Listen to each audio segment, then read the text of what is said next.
साथियों नमस्कार, मैं गणेश शर्मा आपके अपने YouTube चैनल RIS गणेश में आपका स्वागत करता हूं, अभिनंदन करता हूं, इस्तकबाल करता हूं। आप CET एग्ज़ाम्स की जो मॉर्निंग शिफ्ट है उसके पेपर देकर आए होंगे और आप उत्सुक होंगे कि मेरा उत्तर सही है, गलत है, मेरे कितने बैठ रहे हैं। आज हम एक 100% एक्यूरेसी के साथ CET पेपर के आंसर की आपको बताने जा रहे हैं, एनालिसिस करने जा रहे हैं और एक्सप्लेनेशन के साथ करने जा रहे हैं। इसलिए आप गौर से हमारे वीडियोस को देखिएगा और ज़्यादा से ज़्यादा लोगों को सब्सक्राइब करने के लिए कहिएगा और कमेंट्स कीजिए, लाइक कीजिए, शेयर कीजिए। तो आज हम बात कर रहे हैं, मेरे पास में एक पेपर है, उस पेपर का पहला प्रश्न से स्टार्ट करते हैं। भारत के किस राज्य में कुल क्षेत्रफल में वनों का क्षेत्रफल प्रतिशत सर्वाधिक है? पहला प्रश्न है कि कुल क्षेत्रफल में वनों का क्षेत्रफल प्रतिशत सर्वाधिक है। जितना आपका ज्योग्राफिकल एरिया है, उस ज्योग्राफिकल एरिया में सर्वाधिक वन प्रतिशत वाले राज्य हमें देखना है। इसमें ऑप्शन ए है त्रिपुरा, नागालैंड, मिजोरम और अरुणाचल प्रदेश। जैसा कि आप सब जानते हैं कि यदि डेंसिटी के हिसाब से देखें तो सबसे ज़्यादा वन क्षेत्रफल मिजोरम में पाया जाता है, जो लगभग 84.5% है। यदि हम दूसरे स्थान पर हम बात करें तो अरुणाचल प्रदेश 80% के आसपास है और आपका नागालैंड आपके 74% के आसपास है। तो इसमें आपका उत्तर सही होगा, मिजोरम। सी उत्तर आपका सही आंसर है। दूसरा हम बात करते हैं, पाक स्ट्रेट अवस्थित है। ये पाक जलद मरुमध्य के बारे में कहा गया है। तो जो पाक जलद मरुमध्य है या पाक स्ट्रेट है, आपके भारत और श्रीलंका के बीच है, जो मन्नार की खाड़ी और पंबन की खाड़ी को अलग अलग करता है। तो भारत और श्रीलंका के बीच है, तो ऑप्शन बी आपका सही उत्तर होगा। अब हम बात करते हैं तीसरे प्रश्न की कि राजस्थान के निम्नलिखित में से किस जिले में इंसेप्टिसोल्स मृदा पाई जाती है? साथियों आपको पता होगा कि हमने जो अंग्रेजी के आधार पर हमने मिट्टियों का विभाजन किया है, एरेडिसोल्स, इंसेप्टिसोल्स, एंटीसोल्स, एलोवर्टिसोल्स आदि में हमने किया है। तो ये इंसेप्टिसोल्स की बात कर रहा है। तो इंसेप्टिसोल्स पथरीली मृदा पाई होती है और ये पथरीली मृदा के लिए हमारे पठारी क्षेत्र हैं, जैसे पाली, भीलवाड़ा, सिरोही। इसमें ऑप्शंस आएगा क्योंकि जो कोटा, बूंदी और बारा है, यहाँ पर वर्टिसोल्स पाई जाती है। जयपुर, दौसा और अलवर में जो जलोढ़ मृदा है, जिसको एल्फिसोल्स कहते हैं, वो पाई जाती है। और आपके जैसलमेर, बाड़मेर और बीकानेर में एंटीसोल्स मृदा पाई जाती है। तो इसमें ऑप्शन डी पाली, भीलवाड़ा और सिरोही उत्तर सही होगा। तीसरे प्रश्न की हम बात करते हैं। तीसरा प्रश्न है, शेरगढ़ वन्यजीव अभ्यारण्य किस जिले में स्थित है? शेरगढ़ वन्यजीव अभ्यारण्य किस जिले में स्थित है? तो शेरगढ़ का किला भी आप जानते होंगे, जलदुर्ग के बारे में भी आपने सुना होगा। तो शेरगढ़ अभ्यारण्य बेसिकली 12 जिले में है, तो 12 जिला बी ऑप्शन आपका सही उत्तर होगा। ईसरदा बांध परियोजना की बात आती है साथियों। तो ये ईसरदा बांध परियोजना आप सब जानते हैं, ईसरदा सवाई माधोपुर में है और सवाई माधोपुर का एक विकल्प आ रहा है, टोंक और सवाई माधोपुर। तो ईसरदा डैम प्रोजेक्ट आपका टोंक और सवाई माधोपुर में है। पांचवें में सी उत्तर आपका सही होगा। छठे प्रश्न की हम बात करते हैं कि इसमें ये बताया गया है कि कौन सा युग में सही सुमेलित नहीं है राजनीतिक कार्यकर्ताओं के आधार पे। तो इसमें देखिए साहब, गोपीलाल यादव है। गोपीलाल यादव भरतपुर प्रजामंडल के प्रमुख सदस्य थे, जिन्होंने रेवाड़ी में भरतपुर प्रजामंडल का गठन किया। दूसरा, मथुरादास माथुर मारवाड़ प्रजामंडल के डिटेक्टर थे। तीसरा, कृष्णदत्त पालीवाल आपके धौलपुर के थे। इसमें ऑप्शन ए हरिमोहन माथुर गलत है और ऑप्शन ए करौली इसमें सही उत्तर होगा। दूसरा हम बात करते हैं, ज्योग्राफी का प्रश्न है राजस्थान की का। इसमें यह कहा गया है कि कौन सी स्थलाकृति सही सुमेलित नहीं की गई है। तो साथियों भाक्कर की बात आती है। तो भाक्कर आप सब लोग जानते हैं कि उबड़ खाबड़ पहाड़ी होती है। ये उबड़ खाबड़ पहाड़ी या भाक्कर का जो क्षेत्र है वो सिरोही के पूर्वी भाग का क्षेत्र कहलाता है। इसी तरीके से हम बात करते हैं लसाड़िया का पहाड़। ये लसाड़िया का पहाड़ राजसमंद जिले का जो कटापटा क्षेत्र है, ये लसाड़िया का पहाड़ कहलाता है। तीसरा, भोराट के पहाड़ की बात करते हैं हम। भोराट का पहाड़ कुंभलगढ़ और गोगुंदा के बीच का जो पठारी भाग होता है वो आपका भुराट का पठार है। चौथा आपका उड़िया का पठार है। उड़िया का पठार बेसिकली जैसे मिर्सा का पठार, उड़िया का पठार, अबू का पठार, तो अबू का पठार अबू में है, लेकिन उड़िया का पठार सिरोही जिले में है, सिरोही में ही है। तो बी ऑप्शन आपका इसमें सही उत्तर होगा। बी ऑप्शन पे आप क्लिक कीजिएगा। मैं आपको एनालिसिस पॉइंट टू पॉइंट और विकल्पों के साथ साथ व्याख्या करवा रहा हूं। अब हम बात करते हैं जनगणना 2011 के अनुसार राजस्थान में लिंगानुपात है। देखिए प्रश्न ये है कि राजस्थान में लिंगानुपात राष्ट्रीय औसत से कितना कम है या कितना ज़्यादा है। अब आप राजस्थान के, हम तो एक तो अवेयरनेस के प्रश्न हो गए, दूसरे हम बात करते हैं अंडरस्टैंडिंग के।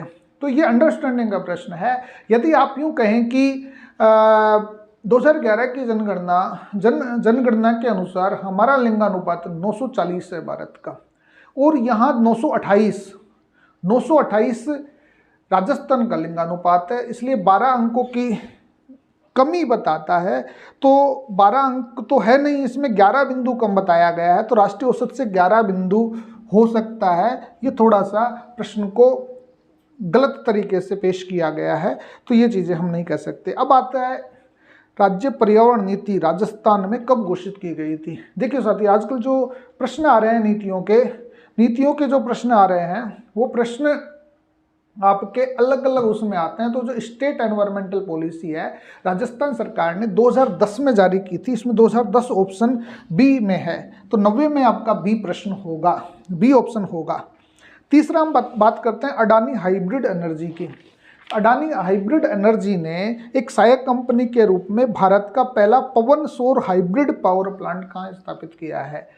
साथियों, अडानी एनर्जी के सेक्टर में बहुत बड़ा काम करता है और इसने थर्मल पावर में भी अपनी पहचान बनाई है, और थर्मल पावर का जो कार्बन क्रेडिट उसे ज़्यादा से ज़्यादा मिले, इसलिए biomass energy, wind energy, solar energy में भी एक कदम रख रही है, और इसने पवन ऊर्जा और सौर ऊर्जा दोनों का प्लांट एक साथ एक ही जगह पर जैसलमेर में लगाया। और जैसलमेर तो आप सब जानते हो कि विंड एनर्जी के रूप में है, तो जैसलमेर एक ऑप्शन है इसमें, तो इसमें ज़्यादा दिमाग लगाने की जरूरत ही नहीं है, तो डी ऑप्शन आपका इसमें सही होगा।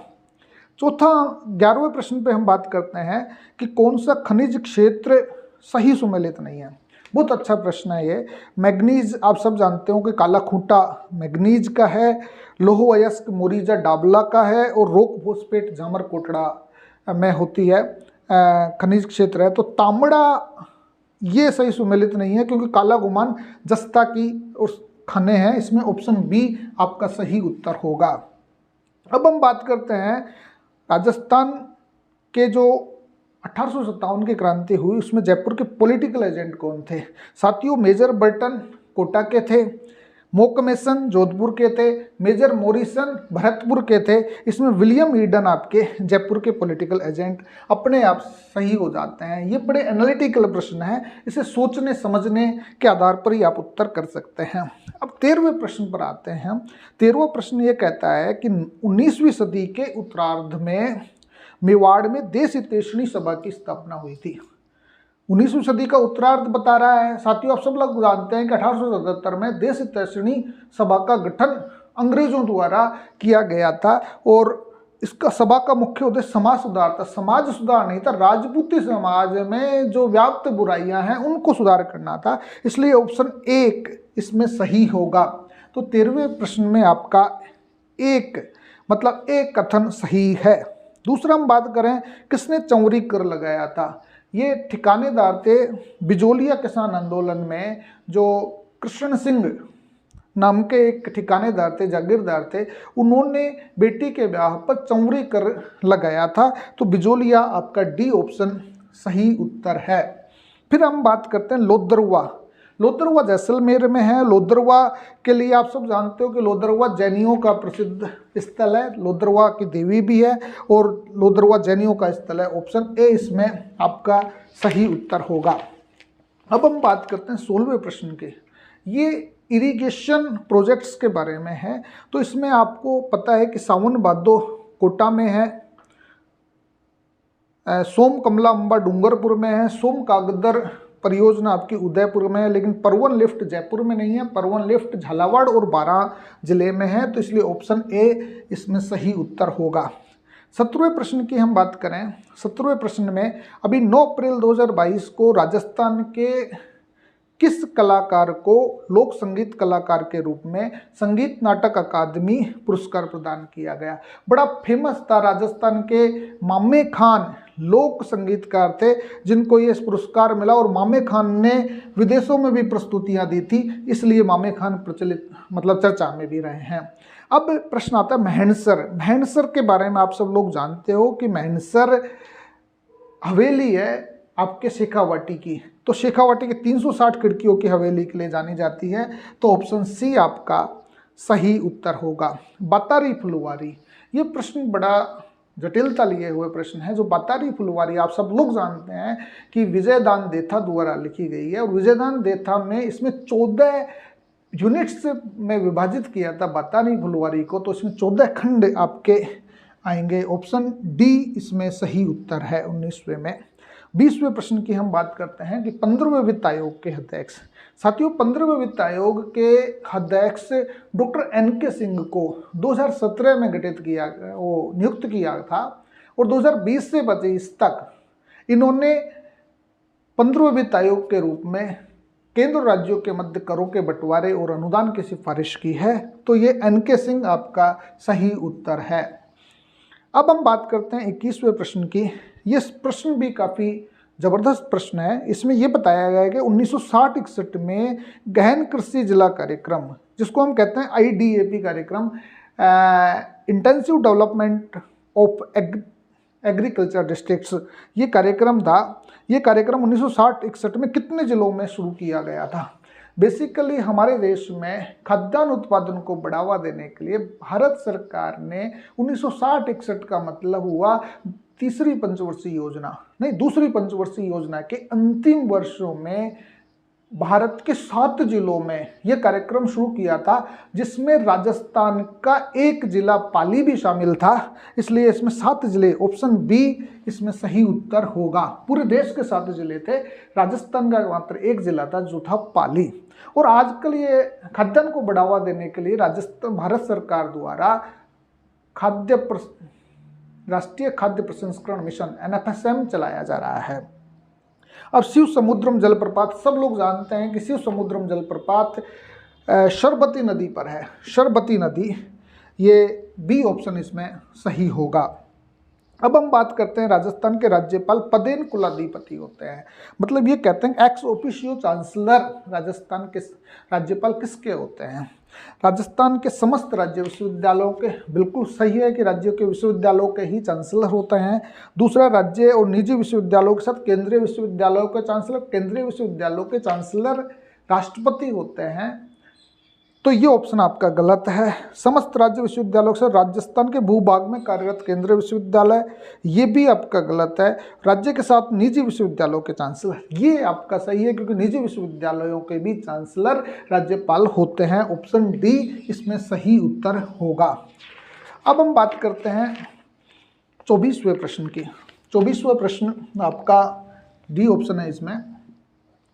खस की घास राजस्थान में पाई जाती है। सब लोग जानते हैं कि साथियों खस घास जैसे सवाई माधोपुर रीजन में पाई जाती है, और ये यूँ कह सकते हैं हम भरतपुर टोंक वन विभाग, इसमें आपका ऑप्शन सही होगा। खस घास आपके भरतपुर और टोंक वन विभाग जो सवाई माधोपुर भी आता है उसमें पाई जाती है। अब हम बात करते हैं राजस्थान विधानसभा के प्रथम प्रोटेम स्पीकर। साथियों प्रोटेम स्पीकर महाराजा संग्राम सिंह थे, जिन्होंने प्रथम विधानसभा के सदस्यों को शपथ दिलाई थी।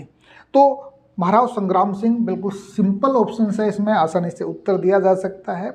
अब हम बात करते हैं निम्न में से कौन सा आभूषण मानव अंग में सम्मिलित नहीं है? तगड़ी सब लोग जानते हैं कमर में ही बांधी जाती है, सुरलिया आपके कानों में बांधा जाता है, तिमणिया गला में बांधा जाता है, लेकिन रमझोड़ आपकी बेसिकली पायजेब होती है, ये पायजेब कलाई में नहीं बांधी जाती, पैरों में बांधी जाती है। ऑप्शन बी इसमें आपका सही उत्तर होगा। अब हम बात करते हैं ई श्रम पोर्टल की। साथियों ये ई श्रम पोर्टल भारत सरकार ने अभी चलाया है, जिसका उद्देश्य ये है कि जो अनऑर्गेनाइज्ड सेक्टर में जो वर्कर्स काम कर रहे हैं उनका एक डाटाबेस बना रही है। उस डाटाबेस के आधार पर तय करेगी कि इनको कौन कौन सी सामाजिक सुरक्षा का लाभ दिया जा सकता है और इनको क्या क्या भविष्य निधि की सुरक्षाएं दी जा सकती है। ऑप्शन सी इसमें सही उत्तर होगा, असंगठित कामगारों का एक राष्ट्रीय डाटाबेस। अब हम बात करते हैं, भारत को 15 कृषि जलवायु प्रदेशों में विभाजित किया है। एग्रीकल्चर क्लाइमेट रीजन्स के रूप में, जोन्स के रूप में कृषि मंत्रालय ने विभाजित किया है 15 भागों में, जो सब लोग आप जानते हैं। इसमें ऑप्शन डी सही उत्तर होगा। अब हम बात करते हैं कि भारत में शुष्क क्षेत्र की कृषि की जाती है। ये ड्राई लैंड फार्मिंग है। ये ड्राई लैंड फार्मिंग भारत के संदर्भ में बात हो रही है, तो भारत के संदर्भ में यूँ कह दीजिए कि सबसे कम कौन सी है, 35 से 75 सेंटीमीटर। ऑप्शन बी इसमें सही उत्तर होगा। ये लॉजिक से उत्तर दिया जा सकता है। अब 30वें प्रश्न की हम बात करें तो 30वें प्रश्न में यदि आपको 4 ऑप्शंस में से किसी भी एक भी समाज की कुल देवी का नाम पता है तो आप आसानी से उत्तर दे सकते हैं। करणी माता आप सब लोग जानते हैं कि चारणों की माता है। सकराय माता खंडेलवाल समाज की माता मानी जाती है। आई माता सिरवी जाति की माता मानी जाती है और नारायणी माता नाई जाति की माता मानी जाती है। इसमें ऑप्शन 4 3 2 1, ऑप्शन डी आपका सही उत्तर होगा। 4 3 2 1 याद करके रख लीजिएगा, 4 3 2 1। अब हम बात करते हैं 31वें प्रश्न की। 31वां प्रश्न कहता है कि केसर सिंह बारहट ने चेतावनी रा चुंगट्या किस को संबोधित करके लिखा। सब लोग जानते हैं 1903 में उदयपुर के राजा फतेह सिंह को करजन के दिल्ली दरबार में जाने से रोकने के लिए लिखा था चेतावनी रा चुंगट्या फतेह सिंह। ऑप्शन डी आपका इसमें सही उत्तर होगा, है ना। अब हम बात करते हैं मुगती नामक कविता संग्रह। देखिए मुगती जो कविता संग्रह है ये क्यों आया एग्जाम्स में, आपको सबको पता है कि मिठेश निर्मोही का है। और मिठेश निर्मोही अभी हाल ही में चर्चा में रहे हैं क्योंकि मिठेश निर्मोही को लास्ट ईयर साहित्य अकादमी ने राजस्थानी भाषा के लिए एक श्रेष्ठ कवि के रूप में पुरस्कृत किया है। इसलिए मुगती काव्य ऑप्शन सी इसमें सही उत्तर होगा। अब हम बात करते हैं निम्न में से किस षड्यंत्र केस में प्रताप सिंह बारहट को कारावास दिया गया। आप सब लोग जानते हैं कि बनारस षड्यंत्र मुकदमा प्रताप सिंह बारहट पर लगा था, जिन पर बनारस के एक महंत की हत्या के मामले में इनको दोषी ठहराया गया था। तो बनारस षड्यंत्र केस ऑप्शन ए इसमें सही उत्तर होगा। अब हम बात करते हैं 1 रुपए के नोट पर किसके हस्ताक्षर होते हैं। 1 रुपए के नोट साथियों देखे ही वर्ष हो गए, बाकी 1 रुपए के नोट पर जो वित्त मंत्रालय के जो सेक्रेटरी होते हैं उनके साइन होते हैं। बाकी सभी नोटों पर रिजर्व बैंक के गवर्नर के साइन होते हैं। इसलिए option A secretary finance ministry, इसमें ऑप्शन ए सही उत्तर होगा। 34वां प्रश्न में ए उत्तर सही होगा। अब हम बात कर रहे हैं 35वें प्रश्न की। 35वें प्रश्न में ये कहा गया है कि पहला ऑप्शन है 6 अगस्त 2022 को जगदीप धनखड़ ने भारत के 14वें उपराष्ट्रपति के रूप में शपथ ली। व्यक्ति के अनुसार है, बिल्कुल सही है कि 14वें उपराष्ट्रपति के रूप में इन्होंने शपथ ली है। दूसरा हम बात करें कि जगदीप धनखड़ का संबंध झुंझुनू जिले से है और राजस्थान के उपराष्ट्रपति बनने वाले दूसरे व्यक्ति हैं। बिल्कुल ये भी एग्जैक्ट उत्तर सही है क्योंकि भैरों सिंह शेखावत के बाद में वो दूसरे व्यक्ति हैं। वह लोकसभा सांसद, राजस्थान विधानसभा सदस्य और पश्चिम बंगाल के राज्यपाल भी रहे हैं। बिल्कुल जगदीप धनखड़ साहब सांसद भी रहे हैं, विधानसभा सदस्य भी रहे हैं और पश्चिम बंगाल के राज्यपाल उपराष्ट्रपति बनने से पहले थे ही। और चौथा है वर्तमान में संसद के दोनों सदनों के अध्यक्ष राजस्थान से ही है क्योंकि लोकसभा के भी जो अध्यक्ष हैं वो कोटा से हैं और राज्यसभा के सभापति हमारे झुंझुनू जिले से है। तो इसमें चारों ऑप्शन आपके सही उत्तर है। अब हम बात करते हैं मलिक शाह की मस्जिद। मलिक शाह की मस्जिद आपके झालावाड़ में नहीं है, राजसमंद में नहीं है, बारां में नहीं है, ये जालोर जिले में मलिक शाह की मस्जिद है। तो इसलिए ऑप्शन ए इसमें सही उत्तर होगा। अब हम बात करते हैं 1857 की क्रांति में अंग्रेज और जोधपुर राज्य की संयुक्त सेना को किसने पराजित किया था।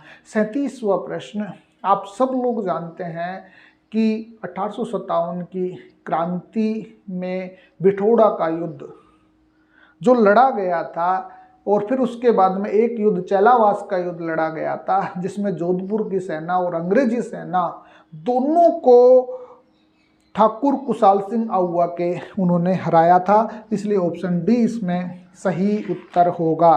अब हम 38वें प्रश्न पे आते हैं। 38वां प्रश्न आपका देखिए साहब, यह निम्न में से राजस्थान के किस मुख्यमंत्री के कार्यकाल में सर्वाधिक बार राष्ट्रपति शासन लगाया गया है?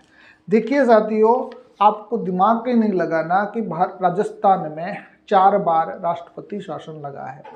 एक तो 1967 में, दूसरा 1977 में, तीसरा 1980 में और चौथे 1992 में। और ये चारों बार के जो कारण बने वो कारण बेसिकली भैरों सिंह शेखावत साहब ही बने। 67 में हालांकि मोहनलाल सुखाड़िया मुख्यमंत्री थे, लेकिन सर्वाधिक 3 बार 77, 80 और 92 भैरों सिंह शेखावत के काल में राष्ट्रपति शासन आपका लगा है। अब हम बात करते हैं 39वें प्रश्न की।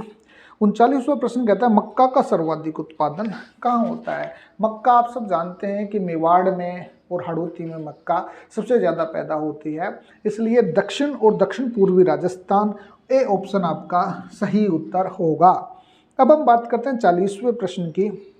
40वां प्रश्न में भी यदि आपको एक उत्तर ऑप्शन पता है तो आप उत्तर दे सकते हैं, क्योंकि अजरक प्रिंट आप सब जानते हैं बाड़मेर की है, तो बाड़मेर के होने के नाते 4 ऑप्शन केवल एक में ही है। पावरलूम कपड़ों पर छपाई बलोत्रा में होती है, मोठड़ा जोधपुर में है, मसूरिया की साड़ी आप सब लोग जानते हैं कैथून कोटा का प्रसिद्ध है।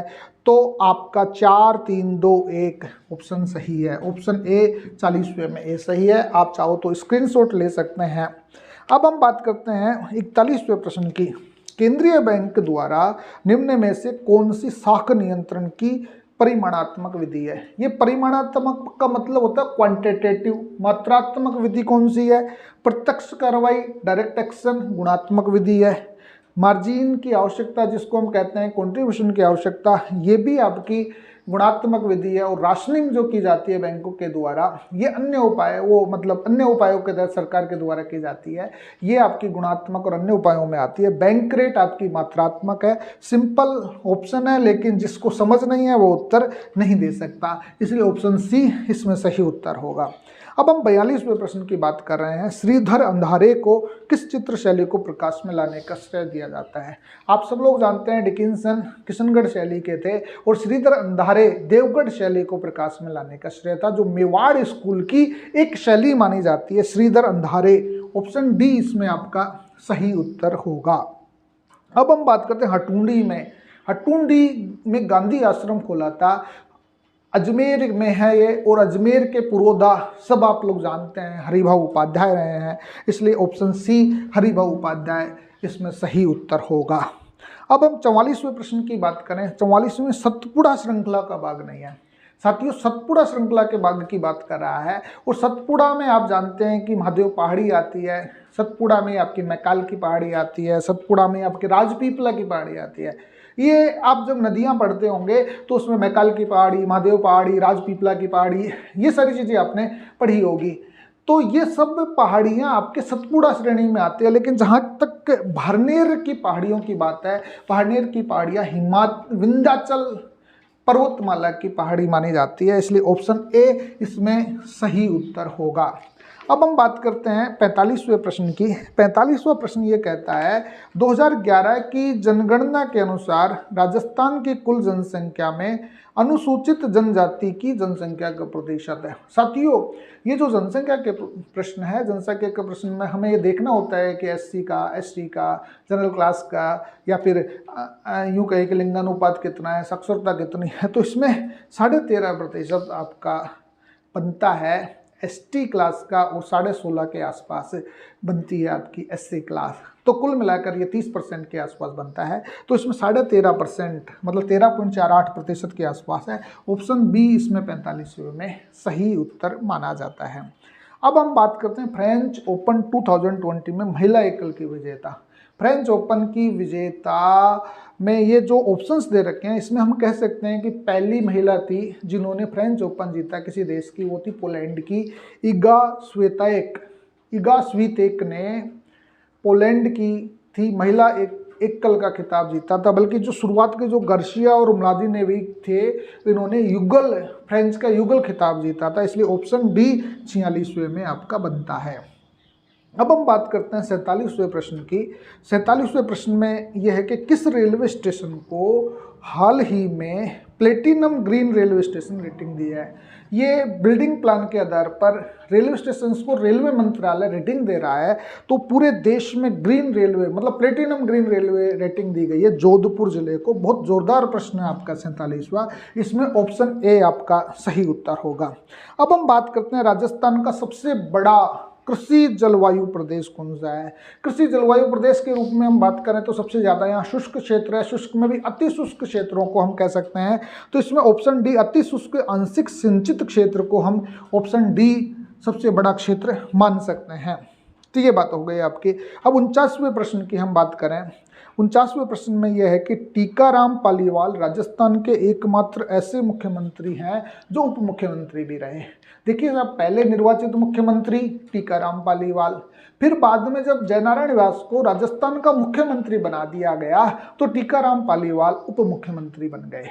तो ये तो ऑप्शन आपका बिल्कुल 100% सत्य है। दूसरे ऑप्शन की हम बात करें, हरिशंकर बाबड़ा राजस्थान में अब तक सबसे लंबे समय तक मुख्यमंत्री रहे हैं, उप मुख्यमंत्री। भैरू सिंह शेखावत की गवर्नमेंट में सर्वाधिक समय तक 3-4 साल तक हरिशंकर बाबड़ा रहे हैं। ऑप्शन 2 आपका सही है, सी ऑप्शन इसमें सही उत्तर होगा। अब हम बात करते हैं प्लान्ड इकोनॉमी फॉर इंडिया, ये पंचवर्षीय योजना का है।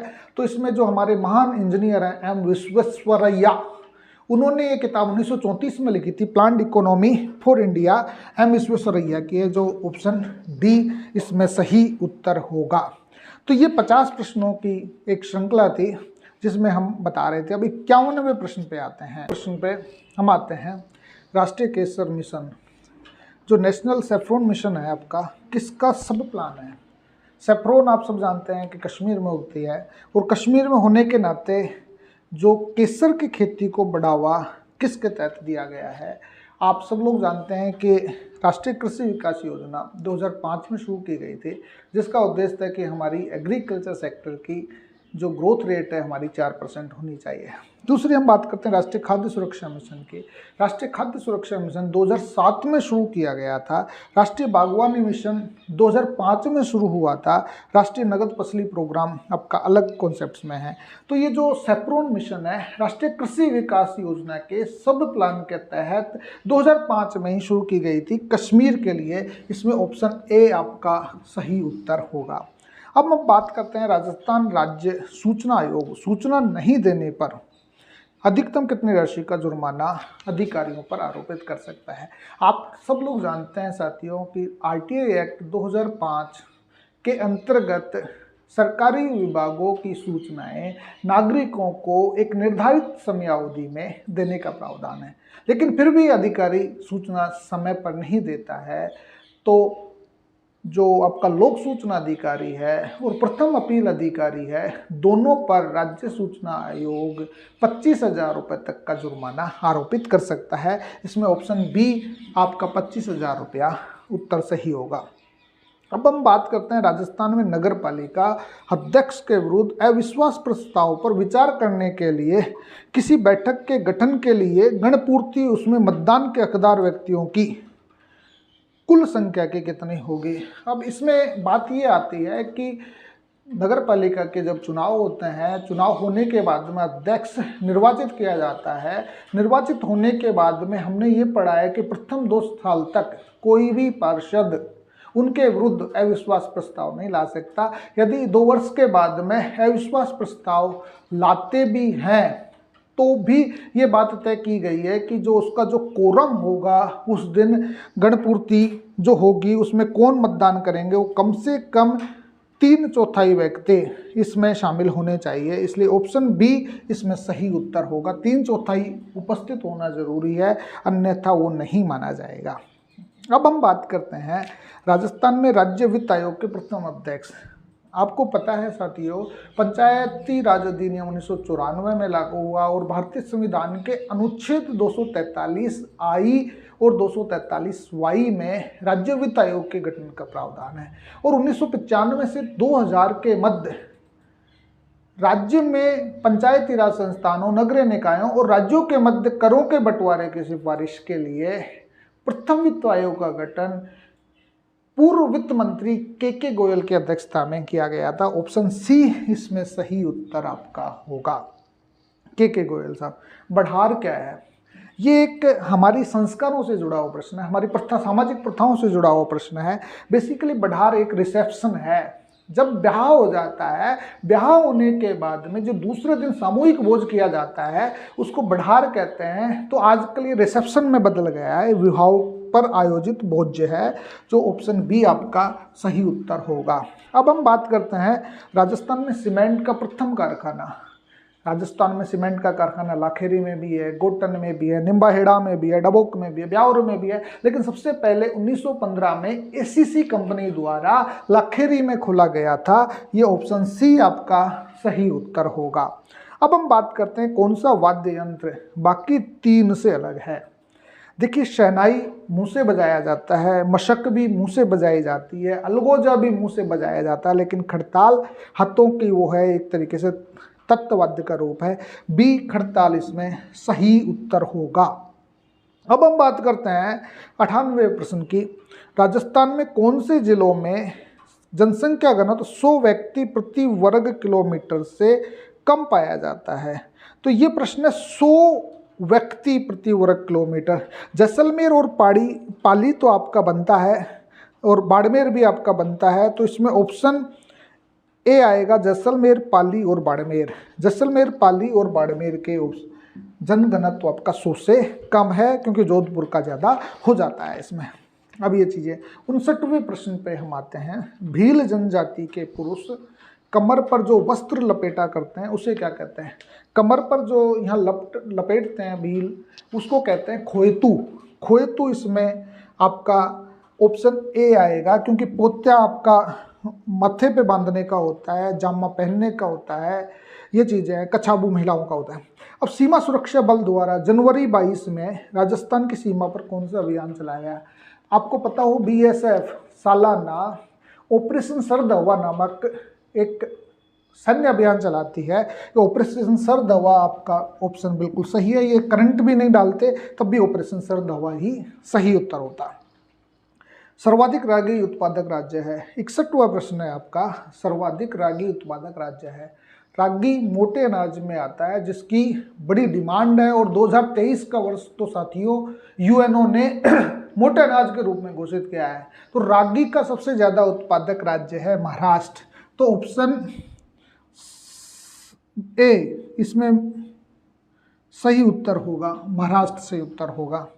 अब हम बात करते हैं मूंगफली उत्पादन में राजस्थान का कौन सा स्थान है? मूंगफली उत्पादन में राजस्थान का चौथा स्थान है, क्योंकि जो गुजरात, आंध्रा, महाराष्ट्र ये आपके स्थान में आ जाते हैं। तो चौथा स्थान मूंगफली उत्पादन में हमारा राजस्थान का है।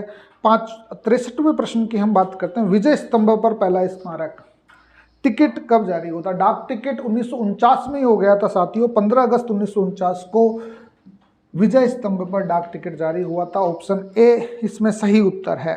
गोविंद देव मंदिर जयपुर या मदन मोहन मंदिर करौली का संबंध किस संप्रदाय से है?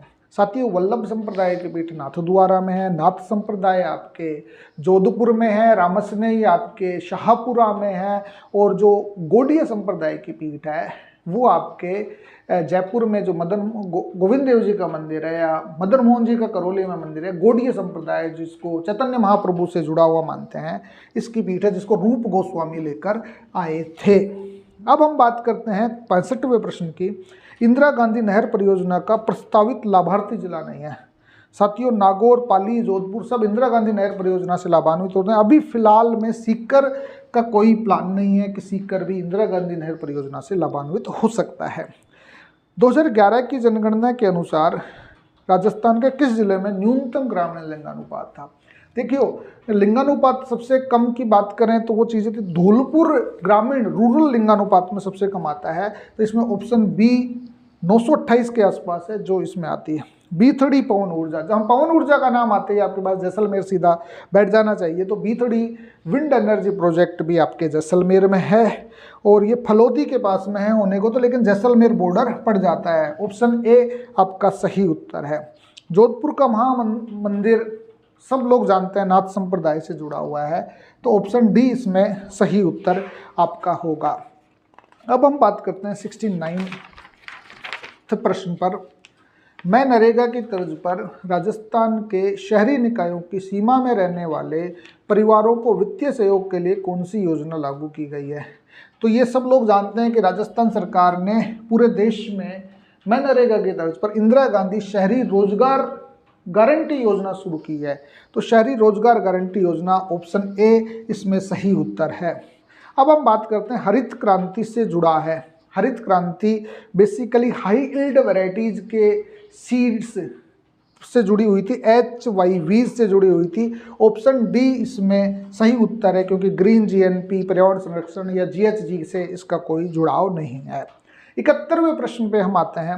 राजस्थान लोक सेवा गारंटी कानून 2011 के अंतर्गत प्रथम अपीलीय प्राधिकारी के निर्णय के विरुद्ध कितने दिनों में द्वितीय अपील प्राधिकारी को अपील की जा सकती है? देखिए साथियों, हमने त्वरितता, शुचिता, पारदर्शिता लाने के लिए राजस्थान सरकार ने RTI एक्ट के अलावा लोक सेवा गारंटी कानून 2011 पास किया, जन सुनवाई का अधिकार कानून 2012 पास किया और अब राजस्थान जवाबदेही कानून 2022-23 भी प्रस्तावित करने जा रही है। लेकिन जो ये बात है आपका लोक सेवा गारंटी में, यदि कोई प्राधिकारी 30 दिन के भीतर उत्तर नहीं देता है तो 30 दिन के भीतर उसकी अपील की जा सकती है। ऑप्शन डी इसमें सही उत्तर होगा। 71वें प्रश्न में आपका ऑप्शन डी 30 दिन आएगा। अब हम बात करते हैं सांप्रदायिक सौहार्द के प्रतीक काजी हमीदुद्दीन नागौरी किस सूफी सिलसिले से जुड़े हुए थे? साथियों, आप सब लोग जानते हैं कि मोइनुद्दीन चिश्ती, हमीदुद्दीन साहब, ये सब चिश्तिया सिलसिले से जुड़े हुए थे, तो चिश्तिया सिलसिला इसमें ऑप्शन सी में आता है, तो ऑप्शन सी इसमें सही उत्तर है। अब हम बात करते हैं भारत की प्रथम जैतून रिफाइनरी जो राजस्थान में स्थापित की गई है। तो ये सब लोग आप जानते हैं कि जैतून रिफाइनरी लूणकरणसर में स्थापित की गई है, बीकानेर में। लूणकरणसर डी आपका इसमें सही उत्तर होगा। अब हम बात करते हैं प्लानिंग डिपार्टमेंट की। राजस्थान में एक प्लानिंग डिपार्टमेंट भी है जो पंचवर्षीय योजनाओं को भी देखता है, जिसका गठन 1953 में किया गया था। ऑप्शन सी इसमें सही उत्तर है। अब हम बात करते हैं बहुआयामी गरीबी सूचकांक की अवधारणा, MPI। ये जो मल्टी पॉवर्टी इंडेक्स की जो अवधारणा शुरू की गई है, वो शुरू की गई है वैसे तो HDI 1988 में शुरू हुआ था, और 88 के बाद में MPI की भी अवधारणा UNDP द्वारा यूँ समझ लीजिए 2008 में शुरू की गई है। ऑप्शन सी इसमें सही उत्तर है, 2008 में। अब हम बात करते हैं 76वें प्रश्न की। तो 76वां प्रश्न जो है हमारा, कार्तिक महीने में चंद्रभागा पशु मेला राजस्थान में किस स्थान पर आयोजित होता है? चंद्रभागा झालावाड़ में है, तो झालरापाटन के पास में है, तो झालरापाटन में। ऑप्शन बी इसमें सही उत्तर होगा। विजय सिंह पथिक ने किस समाचार पत्र के माध्यम से बिजोलिया किसान आंदोलन का प्रचार पूरे भारत में कर दिया था? साथियों, बिजोलिया किसान आंदोलन का जो प्रचार प्रसार जो किया था वो कानपुर से प्रकाशित एक अखबार था, उसका नाम था प्रताप, जो गणेश शंकर विद्यार्थी प्रकाशित करते थे। उस प्रताप अखबार में यहाँ के ठिकानेदारों द्वारा किए गए अत्याचारों की चर्चा सबसे पहले गणेश शंकर विद्यार्थी से विजय सिंह पथिक द्वारा करवाई गई थी। ऑप्शन ए इसमें प्रताप सही उत्तर है। अब हम बात करते हैं भारतीय लोक कला मंडल संस्थान। सब लोग जानते हैं कि भारतीय लोक कला मंडल संस्थान उदयपुर में स्थित है, तो ऑप्शन डी इसमें सही उत्तर होगा। अब हम बात करते हैं संयुक्त राष्ट्र संघ के महासचिव कौन है? वर्तमान में संयुक्त राष्ट्र संघ के महासचिव पुर्तगाल के एक्स विदेश मंत्री रहे हैं एंटोनियो गुटेरेस। ये एंटोनियो गुटेरेस दूसरे कार्यकाल के रूप में भी चुने गए हैं। तो एंटोनियो गुटेरेस यूएनओ के जनरल सेक्रेटरी हैं। अब हम ऑप्शन बी सही होगा इसमें। 80वें प्रश्न की बात आती है जनवरी 23 में, अभी मतलब आजकल में यूँ समझिए 7 और 8 जनवरी 9 जनवरी तक IIS Indian institute of science भारतीय विज्ञान कांग्रेस का सम्मेलन आयोजित हो रहा है नागपुर में। आज जैसा आज अखबार में भी आया था कि एक झारखंड की बालिका ने लंपी वायरस के लिए दवाई खोजी है, जिसको नागपुर में प्रकाशित किया गया है, नागपुर में पहचान दी गई है उस लड़की को। तो ये बात आपके नागपुर में हो रही है। अब हम बात करते हैं राजस्थान में आर्थिक नियोजन के क्षेत्र में किस प्रणाली को अपनाया गया है। राजस्थान कहो चाहे भारत कहो, सीधी सी बात यह है कि हमारे यहाँ सेंट्रलाइज्ड इकोनॉमिक सिस्टम पाया जाता है जो भारत सरकार से गवर्न होता है। ऑप्शन ए इसमें सही उत्तर होगा। अब हम बात करते हैं कौन सा स्थानांतरित कृषि में शामिल नहीं है, जो झूमिंग खेती हम कह सकते हैं या स्थानांतरित खेती हम कह सकते हैं। इसमें झूमिंग असम में सब लोग जानते हैं, पूनम केरला में ये भी सब लोग जानते हैं, कुमारी मध्य प्रदेश में की जाती है, लेकिन पोडू खेती जो है वो तेलंगाना में की जाती है, आंध्रा और उड़ीसा में नहीं की जाती है। सी ऑप्शन आपका सही उत्तर है। ये बहुत बड़ा नाम है स्वामी केशवानंद जी का। स्वामी केशवानंद जी के नाम पर ही एक बड़ी ख्याति नाम स्कूल का एडवर्टीजमेंट भी आप अखबारों में देखते होंगे, बडाढ़र में है और ये सीकर में है बेसिकली। तो सीकर के जो मंगलूना गांव में इनका जन्म हुआ था 1883 में। बहुत फेमस संत है ये, जिन्होंने शिक्षा की अलख जगा दी शेखावाटी में। तो ये ऑप्शन ए मंगलूना गांव सीकर केशवानंद जी का जन्म स्थान है। अब हम बात करते हैं परख नाम से भी सीधा सा कहा जा सकता है शिक्षा में गुणवत्ता लाने के लिए भारत सरकार ने परख नामक एक एप्लीकेशन या कार्यक्रम चलाया है जो शिक्षा से जुड़ा हुआ है। ऑप्शन ए इसमें सही है। BHOR भोर कार्यक्रम पुलिस आयुक्तालय जयपुर के समन्वय से चलाया जा रहा है। तो ये भोर कार्यक्रम बेसिकली पुलिस द्वारा जो भिक्षावृत्ति करने वाले लोग हैं उनको पुनर्वास करने के लिए चलाया गया। तो भिक्षुकों का पुनर्वास है। ऑप्शन डी इसमें सही उत्तर होगा, जो अभी चर्चा में भी रहा था। अब हम 86वें प्रश्न पे आते हैं। ये कहता है कि कौन सा युग्म सही सुमेलित नहीं है। वंश भास्कर आप सब लोग जानते हैं, सूर्यमल मिश्र ने लिखा है। कूलयमाला 8वीं सदी में उद्योतन सूरी द्वारा लिखी गई है। पृथ्वीराज विजय चंद्रबरदाई ने नहीं, जयानक ने संस्कृत भाषा में लिखा है। हमीर महाकाव्य नयचंद सूरी ने संस्कृत भाषा में लिखा है। इसलिए ऑप्शन सी पृथ्वीराज विजय सुमेलित नहीं है। अब हम बात करते हैं, बहुत अच्छा प्रश्न है। यदि भारतीय मानक समय को निर्धारित करने वाली देशांतर रेखा को प्रधान देशांतर रेखा का दर्जा दे दिया जाए, मतलब यूँ कहें कि इंडियन स्टैंडर्ड टाइम्स में जो प्राइम मेरिडियन है, प्राइम मेरिडियन जो ग्रीनविच रेखा जिसे हम कहते हैं, उसको तो हम कहते हैं कि प्रधान देशांतर कहते हैं, उसको 0 मान ले। तो अंतर्राष्ट्रीय तिथि रेखा का देशांतर क्या होगा? आप सब लोग जानते हैं कि अंतर्राष्ट्रीय तिथि रेखा 180 डिग्री पे है और 180 डिग्री पे है। तो यदि 0 डिग्री हम 82.5 डिग्री को मान लेते हैं तो आपके जो अंतर्राष्ट्रीय तिथि रेखा यूँ कहेंगे कि ग्रीनविच रेखा जिसे हम कहेंगे 0 डिग्री पे, तो ये 180 में से 82.5 डिग्री घटा देंगे तो ये आएंगे 87.5 डिग्री। अब 97.5 डिग्री अब 97.5 डिग्री किस में होगा? पूर्व में होगा कि पश्चिम में होगा? क्योंकि 82.5 डिग्री आपके पूर्व में है और यदि 0 डिग्री आपके पश्चिम में हुआ तो 97.5 डिग्री आपके सीधी सी बात है पश्चिम में होगा।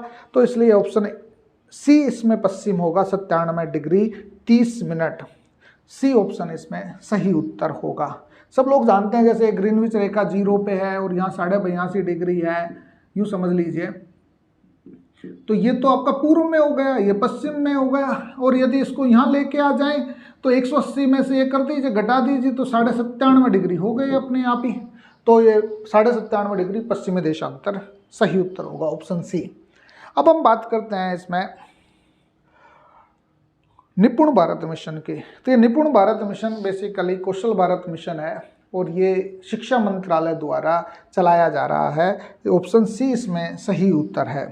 89वां प्रश्न है आपका, राज्य मानवाधिकार आयोग के अध्यक्ष की नियुक्ति राज्यपाल द्वारा एक समिति की सिफारिश पर की जाती है, उसमें कौन शामिल नहीं है? जो SHRC के जो नियुक्ति की जाती है वो कमेटी के द्वारा की जाती है, जिसमें एक तो मुख्यमंत्री होते हैं, एक विपक्ष का नेता होता है, तीसरा होता है आपका उच्च न्यायालय का मुख्य न्यायाधीश। तो ये 3 लोग होते हैं, लेकिन इसमें विधानसभा अध्यक्ष नहीं होते। ऑप्शन सी इसमें सही उत्तर होगा। अब हम बात करते हैं भारत के किस गवर्नर जनरल के कार्य के दौरान हिंदू विधवा पुनर्विवाह अधिनियम लागू किया गया। अब हिंदू विधवा पुनर्विवाह अधिनियम आप सब लोग जानते हैं कि 1856 में लागू किया गया, और 1856 में जो यहाँ के गवर्नर जनरल थे भारत के वो लॉर्ड कैनिंग थे। तो लॉर्ड कैनिंग ऑप्शन बी इसमें सही उत्तर होगा। अब हम 91वें प्रश्न पे आते हैं कि अकबर द्वारा निर्मित शुक्र तालाब किस जिले में स्थित है? शुक्र तालाब अकबर नागौर दरबार याद कर लीजिए 1570 का, और शुक्र तालाब का निर्माण अकबर द्वारा निर्माण करवाया था, इसलिए ऑप्शन ए इसमें सही उत्तर नागौर है। अब हम बात करते हैं 4 हाथों वाले लोक देवता। आप सब लोग जानते हैं कि जब 1567 में उदयपुर के जो राजा उदय सिंह जंगलों में चले गए थे, तब लोक देवता कल्ला जी और उनके जो जयमल फत्ता वो वीरता के साथ लड़े थे। तो 4 देवता कल्ला जी फत्ता को बिठा के युद्ध लड़े थे, इसलिए 4 हाथों वाले देवता कल्ला जी को कहा जाता है। सी इसमें ऑप्शन सही उत्तर है। फल्गुबाई को पद्मश्री भी मिल चुका है, बहुत बड़ी आर्टिस्ट है चरी नृत्य की, जो किशनगढ़ की है। तो इसमें बी आपका सही उत्तर है। अब हम बात करते हैं भरतपुर राज्य प्रजा संघ। भरतपुर राज्य प्रजा संघ का गठन 1938 में गोपीराम यादव ने किया था, जो आपके ऑप्शन बी सही है। और ये शुरुआत में रेवाड़ी में हुई थी इसका गठन, बाद में इसको भरतपुर जयनारायण व्यास के प्रयासों से लाया गया। अब हम बात करते हैं राजस्थान में संचालित सूखा संभाव्य क्षेत्र कार्यक्रम DPAP की वित्तीय व्यवस्था के लिए केंद्र और राज्य का हिस्सा कितना रखा गया है? DPAP के लिए जब प्रारंभ की गई तो उसी वक्त 75-25 में था, और आज भी ये 75-25 में चल रहा है। तो ऑप्शन डी इसमें सही उत्तर है। 60-40 का रेशो नहीं, 75-25 के रेशो में ही DPAP कार्यक्रम चल रहा है। अब ये प्रश्न बड़ा अच्छा प्रश्न है कि किस जिले में geological survey of India GSI के 21 के सर्वे के अनुसार सीमेंट ग्रेड लाइमस्टोन के विशाल भंडार मिले हैं। लाइमस्टोन कौन सी है? जो सीमेंट बनाती हो। तो लाइमस्टोन के भंडार आपको जैसलमेर में मिले हैं GSI के। ऑप्शन डी अभी अखबारों में भी चर्चा में रहा था, इसमें ऑप्शन डी सही उत्तर होगा। साहबदीन नामक चित्रकार, सब लोग जानते हैं कि मेवाड़ चित्रकला के प्रसिद्ध चितेरे साहबदीन थे, और साहबदीन जगत सिंह के दरबारी थे। ऑप्शन डी इसमें सही उत्तर है। अब हम बात करते हैं 1818 की संधि की, जिसमें राजपूत राज्यों से संधि करने वाला अधिकारी चार्ल्स मैटकॉफ था। अंग्रेज रेजिडेंट ऑफिसर चार्ल्स मैटकॉफ 1818 की संधि करने वाला था, इसलिए ऑप्शन बी इसमें सही उत्तर होगा। अब हम 99 के प्रश्न पे आते हैं कि किन जिलों के समूह में मुख्यतः कछारी मृदा पाई जाती है। ध्यान रखिएगा, कछारी को अंग्रेजी में एलुवियल सोइल कहते हैं। जब एलुवियल सोइल की बात आती है तो आपके भरतपुर धौलपुर जो कछारी क्षेत्र कहलाता है, ये आपका ऑप्शन बी इसमें सही उत्तर होगा। अब हम 100वें प्रश्न की बात करते हैं। जो 100वां प्रश्न है आपका, के बिड़ला फाउंडेशन द्वारा 32वां बिहारी पुरस्कार डॉक्टर माधव वाड़ा को प्रदान किया गया है, उनकी किस कृति के लिए किया गया है? साथियों, आप सब लोग जानते हैं कि के बिड़ला फाउंडेशन सरस्वती सम्मान, व्यास सम्मान, बिहारी पुरस्कार, वाचस्पति पुरस्कार, शंकर पुरस्कार देता है। लेकिन इसमें जो बिहारी पुरस्कार है वो राजस्थानी मूल के व्यक्ति को राजस्थानी भाषा या हिंदी भाषा में ही दिया जाता है, और ये पुरस्कार डॉक्टर माधव वाड़ा को राजस्थानी भाषा के लिए ही दिया गया है। वो है पचरंग चोला पहर सकीरी, इस काव्य पे दिया गया है पचरंग चोला पहर सकेरी। ये 100वें में 20 डी उत्तर आपका सही उत्तर है। 101वें प्रश्न पर हम हैं अभी। निम्नलिखित में से किस समूह में ग्राफिकल फाइल एक्सटेंशन है? किस समूह में ग्राफिकल फाइल एक्सटेंशन की बात हो रही है? जो ग्राफिकल एक्सटेंशन जो किया जाता है वो टीसीपी, जेपीजी, बीएमपी। तो देखिए साथियों, जो ग्राफिकल फाइल बनाई जाती है वो जेपीजी में, जीआईएफ में और बीएमपी में बनाई जाती है, इसलिए ऑप्शन सी इसमें सही उत्तर होगा। 101 में सी उत्तर आपका होगा। अब आती है एमएस एक्सेल में निम्न में से कौन सा सही फार्मूला है? एमएस एक्सेल में पावर के साथ में 2 स्टोर 3 में किया जाता है, इसमें बराबर पावर 2 स्टार 3, ऑप्शन डी इसमें सही उत्तर आपका होगा। अब ये प्रश्न है एनटीएफएस का मतलब क्या है और इसे किसने विकसित किया है? साथियों, एनटीएफएस का मतलब है new technology file system. New technology file system जिसे माइक्रोसॉफ्ट कंपनी ने डेवलप किया है। एनटीएफएस बड़ा प्रचलित नाम है टेक्नोलॉजी में, जिसको ऑप्शन सी इसमें सही उत्तर है। अब हम बात करते हैं एमएस वर्ड। साथियों, जो ग्राफिकल व्यू की बात आती है, कोरल ड्रा की बात आती है, एमएस एक्सेल की बात आती है, वर्ड की बात आती है, यही कंप्यूटर की जान होती है और यही चीज़ें हमें एक जागरूक नागरिक होने के नाते पता होना चाहिए। तो एमएस वर्ड 2019 के बारे में बात हो रही है। उसमें कहा अंतिम परिवर्तन के स्थान पर जाने के लिए कौन सी की दबाई जाती है? आपको क्या करना है कि जब अंतिम परिवर्तन का स्थान जो आपने जो चेंजेज किया है तो शिफ्ट प्लस F5 की दबाया जाता है। यदि आपको अंतिम परिवर्तन वापस लाना है तो shift plus F5, C option इसमें सही उत्तर होगा। अब हम बात करते हैं मिलान चिन्हों की। कंप्यूटर मिलान है, बार कोड्स किससे जुड़े हुए हैं, OMR किससे जुड़ी हुई है, MICR का संबंध किससे है, QR कोड का संबंध किससे है, OCR का संबंध किससे है? तो साथियों, आप सब लोग जानते हैं कि जो बार कोड्स बने होते हैं वो बार कोड्स बेसिकली डिपार्टमेंटल स्टोर के लेबल होते हैं, जिसमें आपको देखा होगा कि इस तरीके से बार कोड्स बना रखे होते हैं, यूं यूं यूं यूं यूं। ये डिपार्टमेंटल स्टोर्स के लेबल्स होते हैं। लेबल से पता लगता है कि कौन सा प्रोडक्ट क्या क्या है। दूसरा OMR है आपके, जब आप वस्तुनिष्ठ परीक्षाएं होती है, जैसे आपने अभी ये CET का एग्जाम्स दिया तो उसमें ऑप्टिकल मार्क रीडर्स की आवश्यकता होती है, तो वो OMR नंबर होते हैं आपके, OMR शीट, इसी से जांच की जाती है। तीसरा था MICR। ये जो MICR है ये बैंकों में काम आता है। MICR कोड का नाम सुना होगा, mark ink recognition code. Mark ink recognition code basically ये बैंकों के कोड है जो बैंकों के चेकों में लिखे होते हैं। दूसरा, चौथा हमारा आता है OCR कोड। ये OCR कोड साथियों, जो छपे हुए पेज होते हैं, प्रिंटिंग पेजेस के क्या किए जाते हैं, ट्रांसलेटेड में एडिटेबल टेक्स्ट किया जाता है, जो OCR कहलाते हैं। बेसिकली इसमें ऑप्शन 3 सही है, ए में 3, बी में 1, सी में 4, डी में 2 और ई में 5। ये ऑप्शन सी इसमें सही उत्तर होगा। अब हम बात करते हैं 106वें प्रश्न के लाईफाई के बारे में। सही कथन है। लाईफाई आप सब जानते हो कि वाईफाई से हाई लेवल की टेक्नोलॉजी है, जिसको हम कहते हैं लाइट फिडेलिटी। वाईफाई तो आप सब जानते हैं, वायर फिडेबिलिटी, वायरलेस फिडेबिलिटी, और ये LIFI है, लाइट फिडेबिलिटी। ये लाइट फिडेबिलिटी के बारे में हमें सही कथन पहचानना है। डाटा ट्रांसफर करने के लिए सामान्य बल्ब का उपयोग करता है। बिल्कुल लाइट फिडेबिलिटी है तो सामान्य बल्ब का उपयोग करता ही है।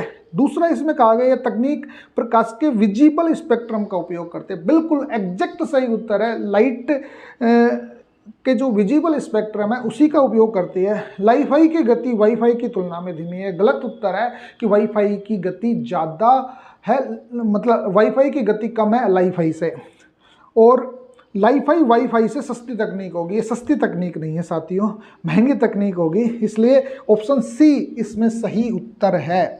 अब हम बात करते हैं साइंस का प्रश्न है ये, रासायनिक पदार्थों का कॉलम में दिए गए अनुप्रयोग से मिलान करें।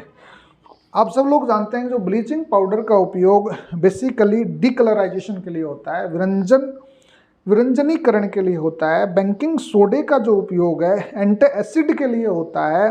वॉशिंग सोडा आपका कांच बनाने में प्रयोग किया जाता है। सोडियम क्लोराइड H2 और Cl2 के उत्पादन में होता है। इसमें ऑप्शन सी आपका सही उत्तर होगा, जो कहता है 3 4 1 2, इसमें सही उत्तर होगा। अब बात करते हैं बच्चों में सबसे बड़ा होता है, ये ग्रंथि के बारे में बता रखा है कि बच्चों में तो सबसे बड़ी होती है, लेकिन धीरे धीरे जब बच्चा जवान होता जाता है तो ये ग्रंथि बिल्कुल सिकुड़ जाती है, क्योंकि ये इसको सिकुड़ने में जो वसा है वो डिस्प्लेस कर देती है, रिप्लेस कर देती है, वो थाइमस ग्रंथि है। ये ऑप्शन ए इसमें सही उत्तर है, थाइमस ग्रंथि। अब हम बात करते हैं यदि कोई वस्तु स्वतंत्र रूप से पृथ्वी पर गिरती है तो उसकी कुल ऊर्जा क्या रहती है। हम सब लोग जानते हैं कि यदि कोई वस्तु छोटी हो बड़ी हो, इसको ऊपर से नीचे तक गिराया जाता है तो आप देखते होंगे स्थितिज ऊर्जा, आपकी गतिज ऊर्जा, आपकी स्थितिज ऊर्जा, गतिज ऊर्जा और सभी ऊर्जाएं स्थिर रहती है। तो ओवरऑल जो हमारी ऊर्जा है वो स्थिर रहती है। ऑप्शन सी इसमें सही उत्तर होगा। टोटल एनर्जी आर फिक्स्ड, ये चीज़ें रिमेन्स कांस्टेंट रहेगी। ओटीईसी का अर्थ है ओटेक। ओटेक का अर्थ आप सब लोग जानते हैं, बड़ा फेमस शब्द है, ओशन थर्मल एनर्जी कन्वर्शन। जो समुद्री जो ऊर्जा है उसको कन्वर्जन का अर्थ है ओटीईसी। ऑप्शन ए इसमें सही उत्तर होगा। ऑप्शन ए इसमें सही उत्तर है। अब हम बात करते हैं 111वें प्रश्न की। 111वां प्रश्न ये कहता है साथियों, दो शाखाओं वाले समानांतर परिपथ का प्रतिरोध 12 ओम है। समानांतर माध्यम में सर्किट लगा हुआ है, एक शाखा का प्रतिरोध 18 ओम है, तो दूसरी शाखा का प्रतिरोध क्या होगा।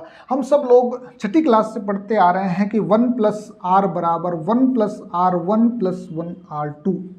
यदि इसमें 1 + R ओवरऑल दे रखा है आपका 12 ओम दे रखा है, दूसरा प्रतिरोध आपका 18 ओम है और 1 + R2 हमें ज्ञात करना है, तो सीधा सा मतलब यह है कि 1 + R2 को हम यहाँ लेकर आएंगे तो 1/12 - 1/18 ये हो जाएगा आपका। अब 12 और 18 का जब हम लघुत्तम लेते हैं तो 36 आता है, तो 12 36 और 18 दूना 36, 3 में से 2 गए तो 1 बचा 36 आपका। तो 1/36 का मतलब हुआ कि 36 ओम का दूसरा प्रतिरोध है। तो इसमें ऑप्शन बी 36 ओम सही उत्तर होगा। ये आपको अच्छी तरीके से समझ में आ गया होगा। दूसरा हम बात करते हैं अल्प विराम के आकार के जीवाणु कहलाते हैं। बेसिकली जो छोटे जीवाणु होते हैं उनको विब्रियो कह लेते हैं। जैसे आपने सुना होगा विब्रियो कोलेरी, ये विब्रियो कोलेरी हैजा का जीवाणु होता है। बैसिलाई ट्यूबरकुलोसिस ये आपका टीबी का होता है। स्पाइरलम ये आपका कवक का होता है। कोकस ये हमारे आंत में पाया जाता है। तो ये सबसे छोटा आकार इसका विब्रियो का है, जो हैजा का जीवाणु माना जाता है, इसलिए ऑप्शन ए इसमें सही उत्तर होगा। तो 113वें प्रश्न पे हम आते हैं। 113वां प्रश्न कहता है कि निम्न पर विचार करें, तो इसमें मीथेन, नाइट्रस ऑक्साइड और हेलोन्स वायुमंडल समताप मंडलीय ओजोन के ह्रास के लिए उत्तरदायी है। इसमें ये बताया जाता है कि ओजोन लेयर डिप्लेशन के डिप्रेसिएशन का कारण इसमें क्या है। जो ओजोन लेयर का डिप्लेशन किया जा रहा है, बेसिकली मीथेन भी है, नाइट्रस ऑक्साइड्स भी हैं, हेलोन्स भी है। इसमें तीनों ऑप्शंस आपके सही हैं, तो ऑप्शन सी इसमें सही उत्तर होगा। अब हम बात करते हैं जैव विविधता के बारे में। सही कथन की पहचान करनी है साथियों हमको। जैव विविधता भूमध्य रेखा की ओर बढ़ती है। बिल्कुल एग्जैक्ट आपका सही है कि विषुवतीय रेखीय प्रदेशों में सबसे अधिक जलवायु वो विविधता पाई जाती है। आपने देखा होगा 0 डिग्री अक्षांश के आसपास जैव विविधता पाई जाती है। तो पहला ऑप्शन आपका सही उत्तर है, लेकिन बाकी के ऑप्शंस पे भी हम चर्चा कर लेते हैं। जैव विविधता उच्चतर अक्षांशों की तरफ बढ़ती है, नहीं साथियों, जैव विविधता जो उच्चतर अक्षांशों से निम्न अक्षांशों की ओर बढ़ती जाती है, ये गलत उत्तर हो गया।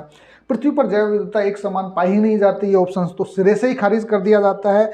और चौथा, उच्च हिमालयी क्षेत्रों में विश्व की सर्वाधिक जैव विविधता पाई जाती है। साथियों, उच्च हिमालयी क्षेत्रों में नहीं पाई जाती, जो हमारा यूँ कहिए कि पूर्वी हिमालय, जो निम्न हिमालय की दृष्टि से आएगा, तो पूर्वी हिमालय और पश्चिमी घाट, इसमें जैव विविधता सर्वाधिक पाई जाती है, इसलिए ऑप्शन डी भी आपका खारिज कर दिया जाता है। इसलिए ऑप्शन ए इसमें सही उत्तर है। अब हम बात करते हैं 115वें प्रश्न की, जो ये कहता है कि इसरो के बारे में सही कथन का चयन कीजिए। तो साथियों, इसरो द्वारा पहला भारतीय उपग्रह का निर्माण 1975 में यूएसए द्वारा प्रक्षेपित किया गया था। ये बात आपके आ रही है कि यूएसए द्वारा प्रक्षेपित किया गया था, अमेरिका के द्वारा किया गया था या रशिया के द्वारा किया गया था, इसमें हमें जांच लेने की ज़रूरत है। जो आर्यभट्ट जब वो उपग्रह था वो सोयूज T11 से छोड़ा गया था, शायद ये रसिया के कॉन्सेप्ट्स में, तो ये आपका गलत हो जाता है। और दूसरा है एंट्रिक्स कॉरपोरेशन, इसरो की मार्केटिंग शाखा है। जब इसरो सैटेलाइट्स दूसरे देशों के छोड़ता है तो इसमें मार्केटिंग का कामकाज आपकी एंट्रिक्स करती है। एंट्रिक्स एक यूनिट है, पब्लिक सेक्टर अंडरटेकिंग यूनिट्स है, वो काम करती है। और इसरो की मास्टर कंट्रोल फैसिलिटी जो MSF है वो हसन में स्थापित है। 2 और 3 बिल्कुल एग्जैक्ट सही है, इसमें पहला आपका गलत हो जाता है, इसलिए C ऑप्शन इसमें सही उत्तर है।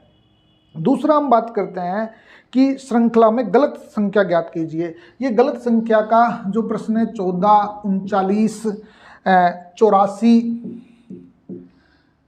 155 और 260, ये जब हम आकलन करते हैं साथियों, देखिए जी, देखो ये आकलन हम देखते हैं एक बार। ये प्रश्न 116 है हमारा, बड़ा ज़बरदस्त प्रश्न है, ये रीजनिंग का बाप है ये प्रश्न, यूँ समझ लीजिए। क्योंकि जो 14 जो आ रहे हैं तो सभी आयामों से हमने करके देखे। पहले जब रीजनिंग यदि हमें बढ़ानी होती है तो पहले प्लस कीजिए, फिर माइनस कीजिए, फिर मल्टीप्लाई कीजिए, फिर डिवीज़न कीजिए। डिवीज़न के बाद में भी यदि नहीं आ रहा है तो आप स्क्वायर कीजिए, क्यूब कीजिए, स्क्वायर क्यूब से भी नहीं आ रहा है तो स्क्वायर क्यूब प्लस कीजिए। तो ऐसा ही ये सवाल है। 14, 39, 84 का कोई रेशो नहीं बनता है, बड़ा ज़बरदस्त सवाल है। जैसे हमने बात की कि 2, 2, 2 इस तरीके से छांटे तो 2 का स्क्वायर 1 किया हमने, 2 का एक बार, फिर स्क्वायर किया, फिर क्यूब किया, तो 2 1 कम 2 हो गए आपके, फिर 2 दूना 4 हो गए, फिर 2 दूना 4 दूना 8 हो गए, तो 8 और 4 12, 2 14 आ रहे हैं इसमें। ऐसे ही हम 39 की बात करें तो 39 को 3 से करना पड़ेगा। 3 का 1 हो गया, 3 का 2 और 3 का 3, मतलब क्यूब हुआ तो 3 हो गए प्लस 9 हो गए प्लस 27 हो गए। 27 और 9 आपके 36 और 3 39 हो रहे हैं, तो ये सही अपना बैठ रहा है, इसमें आप ये देख सकते हैं। फिर 84 की बात करें तो 84 आपका 4 1 प्लस 4 2 प्लस 4 3 आना चाहिए, तो 4 प्लस 16 प्लस 64 आपका 84 आ रहे हैं, ये भी आपका सही है। तीसरा हम बात करते हैं 155 की, तो 155 में हमारा 5 1 प्लस 5 2 5 3 क्यूब ये आना चाहिए, तो 5 प्लस 25 प्लस 125 155, ये भी बिल्कुल सही आ रहा है आपका। अब छठी की हम बात करते हैं, छठा 6 प्लस 6 स्क्वायर प्लस 6 क्यूब, तो 6 हो गए प्लस 36 हो गए प्लस 216 हो गए। 216 और 36 आपके 6 6 12 252 होते हैं, 258 आने चाहिए, ये 260 है। तो ऑप्शन इसमें आपका होगा ऑप्शन बी, ये सही उत्तर है आपका। ऑप्शन बी 116 में सही उत्तर होगा। अब हम बात करते हैं 117वें प्रश्न की, तो 117वां प्रश्न भी रीजनिंग का प्रश्न है, बड़ा अच्छा प्रश्न है साथियों। ये इस प्रश्न को हम इस तरीके से कर सकते हैं, देखिएगा। ये बता रखा है HJLN अनुपात SQOM के बराबर है। DFHJ आपके समानार्थी हैं आपके, इसको हमें देखना है। तो साथियों जब ऐसे प्रश्नों को हम देखते हैं, HJLN जब आप करेंगे, HJLN समानुपात SQOM है आपके। दूसरा आपका DFHJ, ये जब DFHJ की बात आते हैं तो जब इसका हम 1 2 3 4 जब H के साथ में ABCD के साथ में संख्यात्मक पद्धति भी हम डाल देंगे, तो जो रेशो आएगा वो आपका DFHJ में WUSQ आएगा। इसलिए ऑप्शन सी इसमें WUSQ आपका सही उत्तर होगा। तो इसमें ऑप्शन सी आना चाहिए, WUSQ। अब हम बात करते हैं 118वें प्रश्न की। 118वां प्रश्न है, यदि हम शिक्षक को छोड़ दें, औसत का सवाल है, और 40 छात्रों और एक शिक्षक की कक्षा की औसत आयु 0.5 वर्ष कम हो जाती है। यदि प्रारंभिक औसत आयु 18 वर्ष है तो शिक्षक की आयु क्या है? तो साथियों पहले तो हमें ये देखना है कि 40 छात्र प्लस 1 शिक्षक, तो 41, और औसत आयु 18 बताई गई है। तो 41 लोगों की औसत आयु 18 वर्ष है, तो कुल आयु कितनी हो गई? 18 1 कम 18, 18 चौक 72 और 1 73, 738 वर्ष हो गई है। जब दूसरी बात ये कह रहा है यदि प्रारंभिक औसत आयु 18 हो गई और यदि शिक्षक को इसमें हटा दें हम, तो शिक्षक को हटा दें तो 0.5 वर्ष कम हो जाती है, तो ये आपकी 17.5 हो गई, और शिक्षक को हटा दिया तो ये आपके 40 हो गए। तो 40 हो गए तो इसको गुणा कीजिएगा, 4 पंजो 20, 4 सत्तू 28, 2 30 और 4 एक कम 4 और 3 7, तो 700 वर्ष हो गई है आपकी ये। और शिक्षक की आयु हम डिफरेंस निकालेंगे तो 738 माइनस 700 मतलब 38 वर्ष शिक्षक की आयु आपकी आ गई है, इसलिए इसमें ऑप्शन बी सही उत्तर है। अब हम बात करते हैं 119वें प्रश्न की। ये 119वां प्रश्न बड़ा जटिल बना दिया गया है, पहले इसको मिटा लेते हैं, हम इसको देखते हैं। हाँ जी, 119वें प्रश्न पे हम आते हैं। राहुल बिंदु आर से चलना शुरू करता है, आर से शुरू कर रहा है इसे राहुल, आर से, और जो बिंदु टी के पश्चिम में 16 मीटर है, टी के पश्चिम में 16 मीटर है। आर कहाँ है? टी के पश्चिम में है, ये टी हो गया आपका, इसके 16 मीटर पर है, ये 16 मीटर पे है, ये पश्चिम में। तो हम देखते हैं तो यूँ देखते हैं, ये उत्तर हुआ, ये दक्षिण हुआ, ये पूर्व हुआ, ये पश्चिम हुआ। अब दूसरी बात का, बिंदु आर से वह 20 मीटर, बिंदु आर से राहुल बिंदु आर से चलना शुरू करता है, मैंने उल्टा लिख दिया, बिंदु आर से चलना शुरू करता है, जो बिंदु टी के पश्चिम में 16 मीटर है, टी के पश्चिम में 16 मीटर है, बिल्कुल सही है। और आर से चलना शुरू करता है और दक्षिण में 20 मीटर दक्षिण की ओर चलता है, ये दक्षिण में 20 मीटर चल गया, वो 20 मीटर।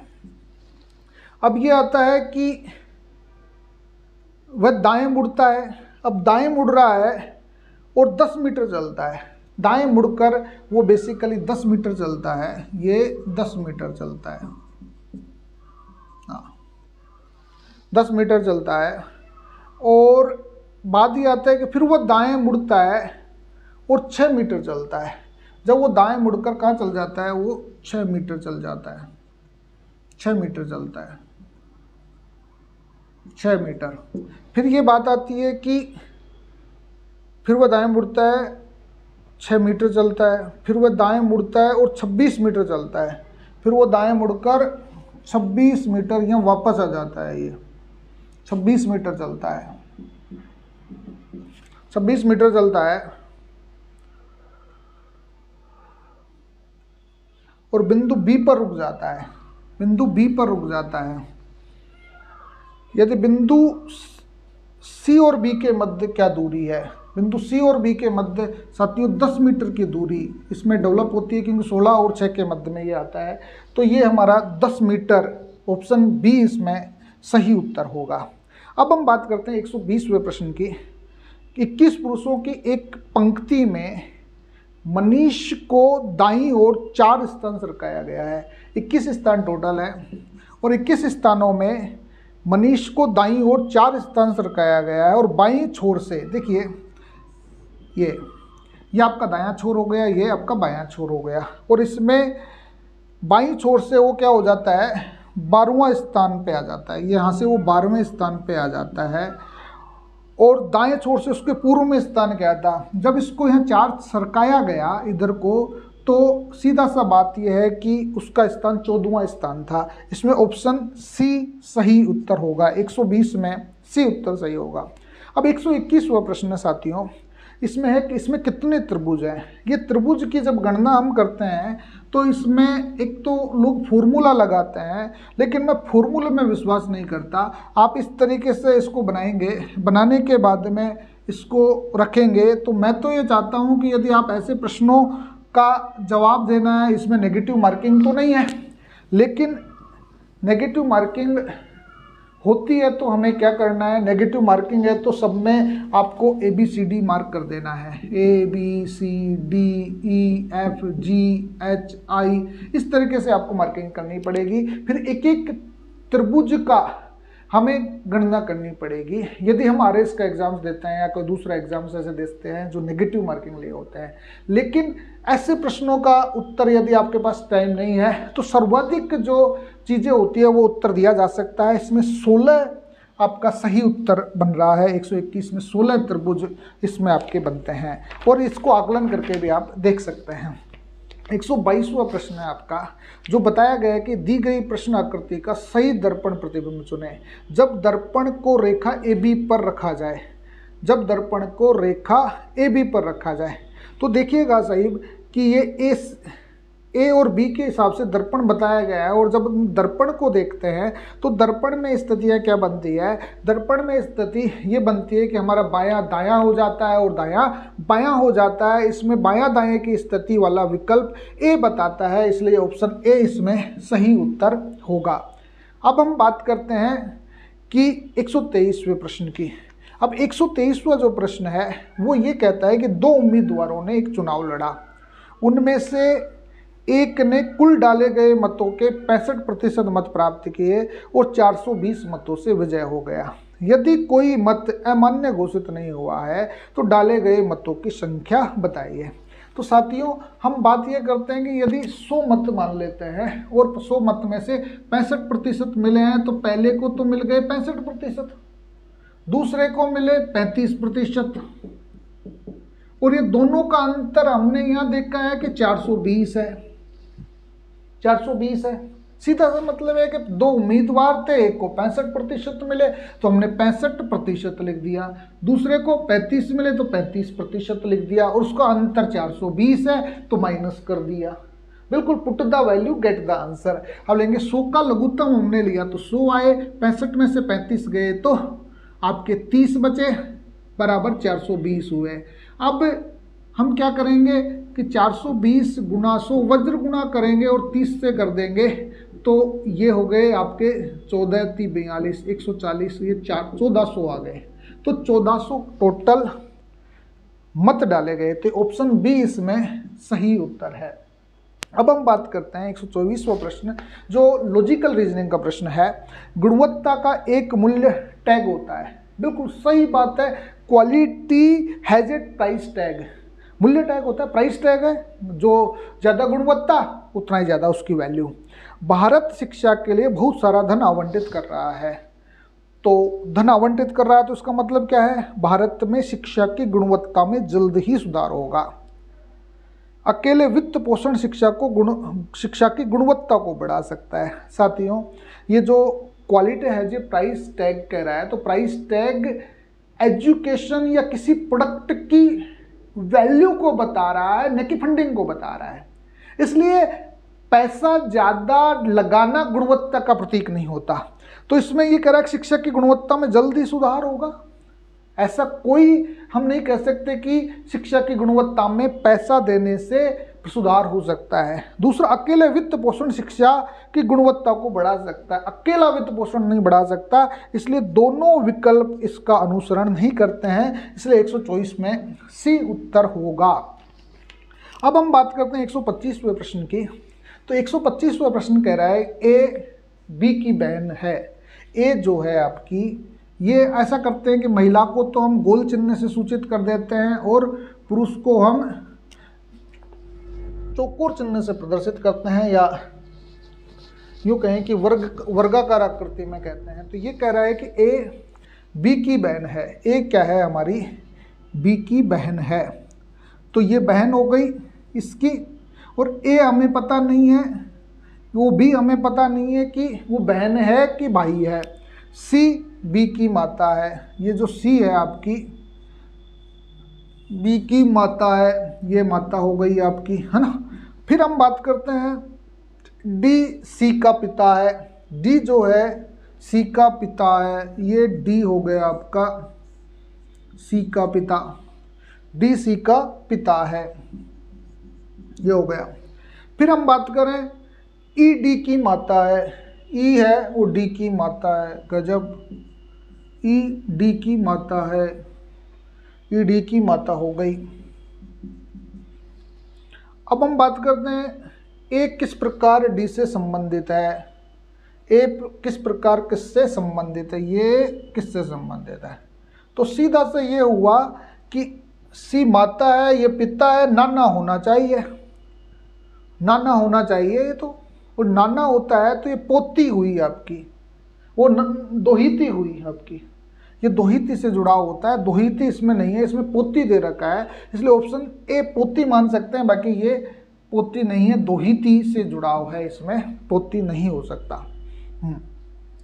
अब हम बात करते हैं, एक व्यापारी कुर्सी के अंकित मूल्य पर क्रम से 20% और 10% की छूट देता है। यदि कुर्सी का मूल्य 2000 रुपये है तो ग्राहक को कितना चुकाना पड़ेगा। अब देखिए, जो अंकित मूल्य के जो सवाल पूछे जाते हैं वो 2000 रुपये तो इसका अंकित मूल्य है।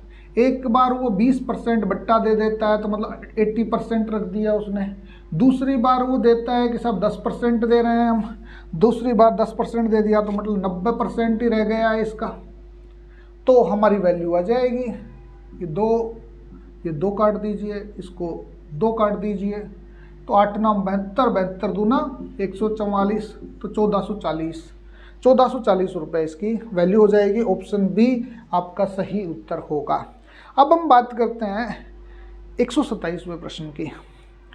ए की आय बी की आय से 3/5 गुना है, तो हमें क्या करना है, बी की आय क्या माननी पड़ेगी। माना कि बी की आय क्या है, x मान लेते हैं, और ए की आय बी की आय से क्या हुई, ए की आय 3/5 हो गई, तो ये हुई आपकी 3/5x। दूसरा हम बात करें कि सी की आय का बी की आय से 6/5 गुना है, बी की आय से 6/5 गुना, ये सी की आय कितनी हुई, बी की आय का ही 6/5 गुना हो गया।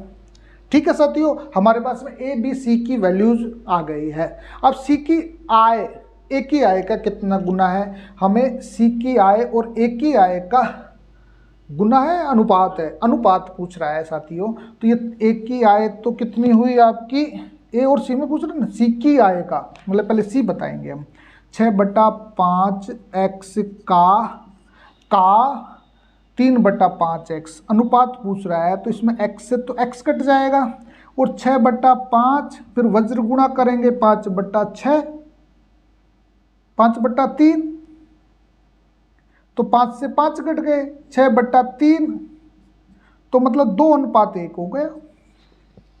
इसमें 2:1 आना चाहिए, तो 2:1 आपका होगा। सी की आय का ए की आय से अनुपात पूछ रहा है, सी की आय का ए की आय से अनुपात, तो ये आपका 2:1 होगा।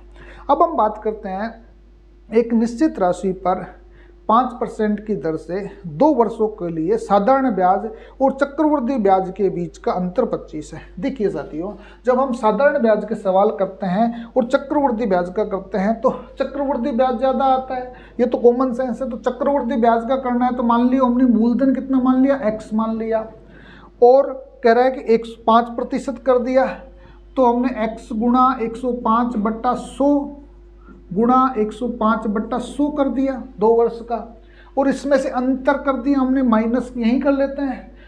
मूलधन हमारा x है, 5% दर है, और 2 वर्ष है, 100 के अनुपात में कर रहे हैं, और 25 का अंतर आना चाहिए दोनों में, तो आपका उत्तर सही हो जाएगा। तो देखिए साहब, 21 पंजो 105, 20 पंजो 100, 21 पंजो 105, 20 पंजो 100, ये तो आपका हो गया। अब हम बात करते हैं कि 21 21 441 हो गए, 20 20 आपके 400 हो गए और x हो गए, माइनस 5 दूना 10, 10x हो गए बटा 100 हो गए, बराबर 25 हो गए। ये आपको आसानी से समझ में आ गया होगा। 400 और 100 का जब हम लघुत्तम लेते हैं तो 400 हो गए, 400 हो गए। अब हम इसको करें 441, यहाँ तो 441x आए, यहाँ आपके कितने आए 40x आए, बराबर 25 आए। 441 में से 40x गए तो 400x आए बटा 400 बराबर 25 हो गए आपके। जब x की वैल्यू हमें ज्ञात करनी है तो 400 गुणा 25 वज्र गुणा किया और 400 का भाग दे दिया हमने, तो ये आपके 2500 आने चाहिए, 2500 का 100, 10,000 आने चाहिए, ये कट जाएंगे आपके लास्ट में वैल्यू, ये 400 की वैल्यू कट जाएगी, 10,000 आएंगे साथियों, इसमें 10,000 आएगा, 25 चौका 100, तो 10,000, 128 में सी आपका 10,000 होगा। ये कहीं वैल्यू में गड़बड़ हो गई है तो इसलिए इन चीज़ों को हमें नहीं करें। ये 20 20 400, 21 21 441, ये 100, तो इक्वल टू ये हो गया है। तो 127 में हमारा 2:1 आया था, बी आया है।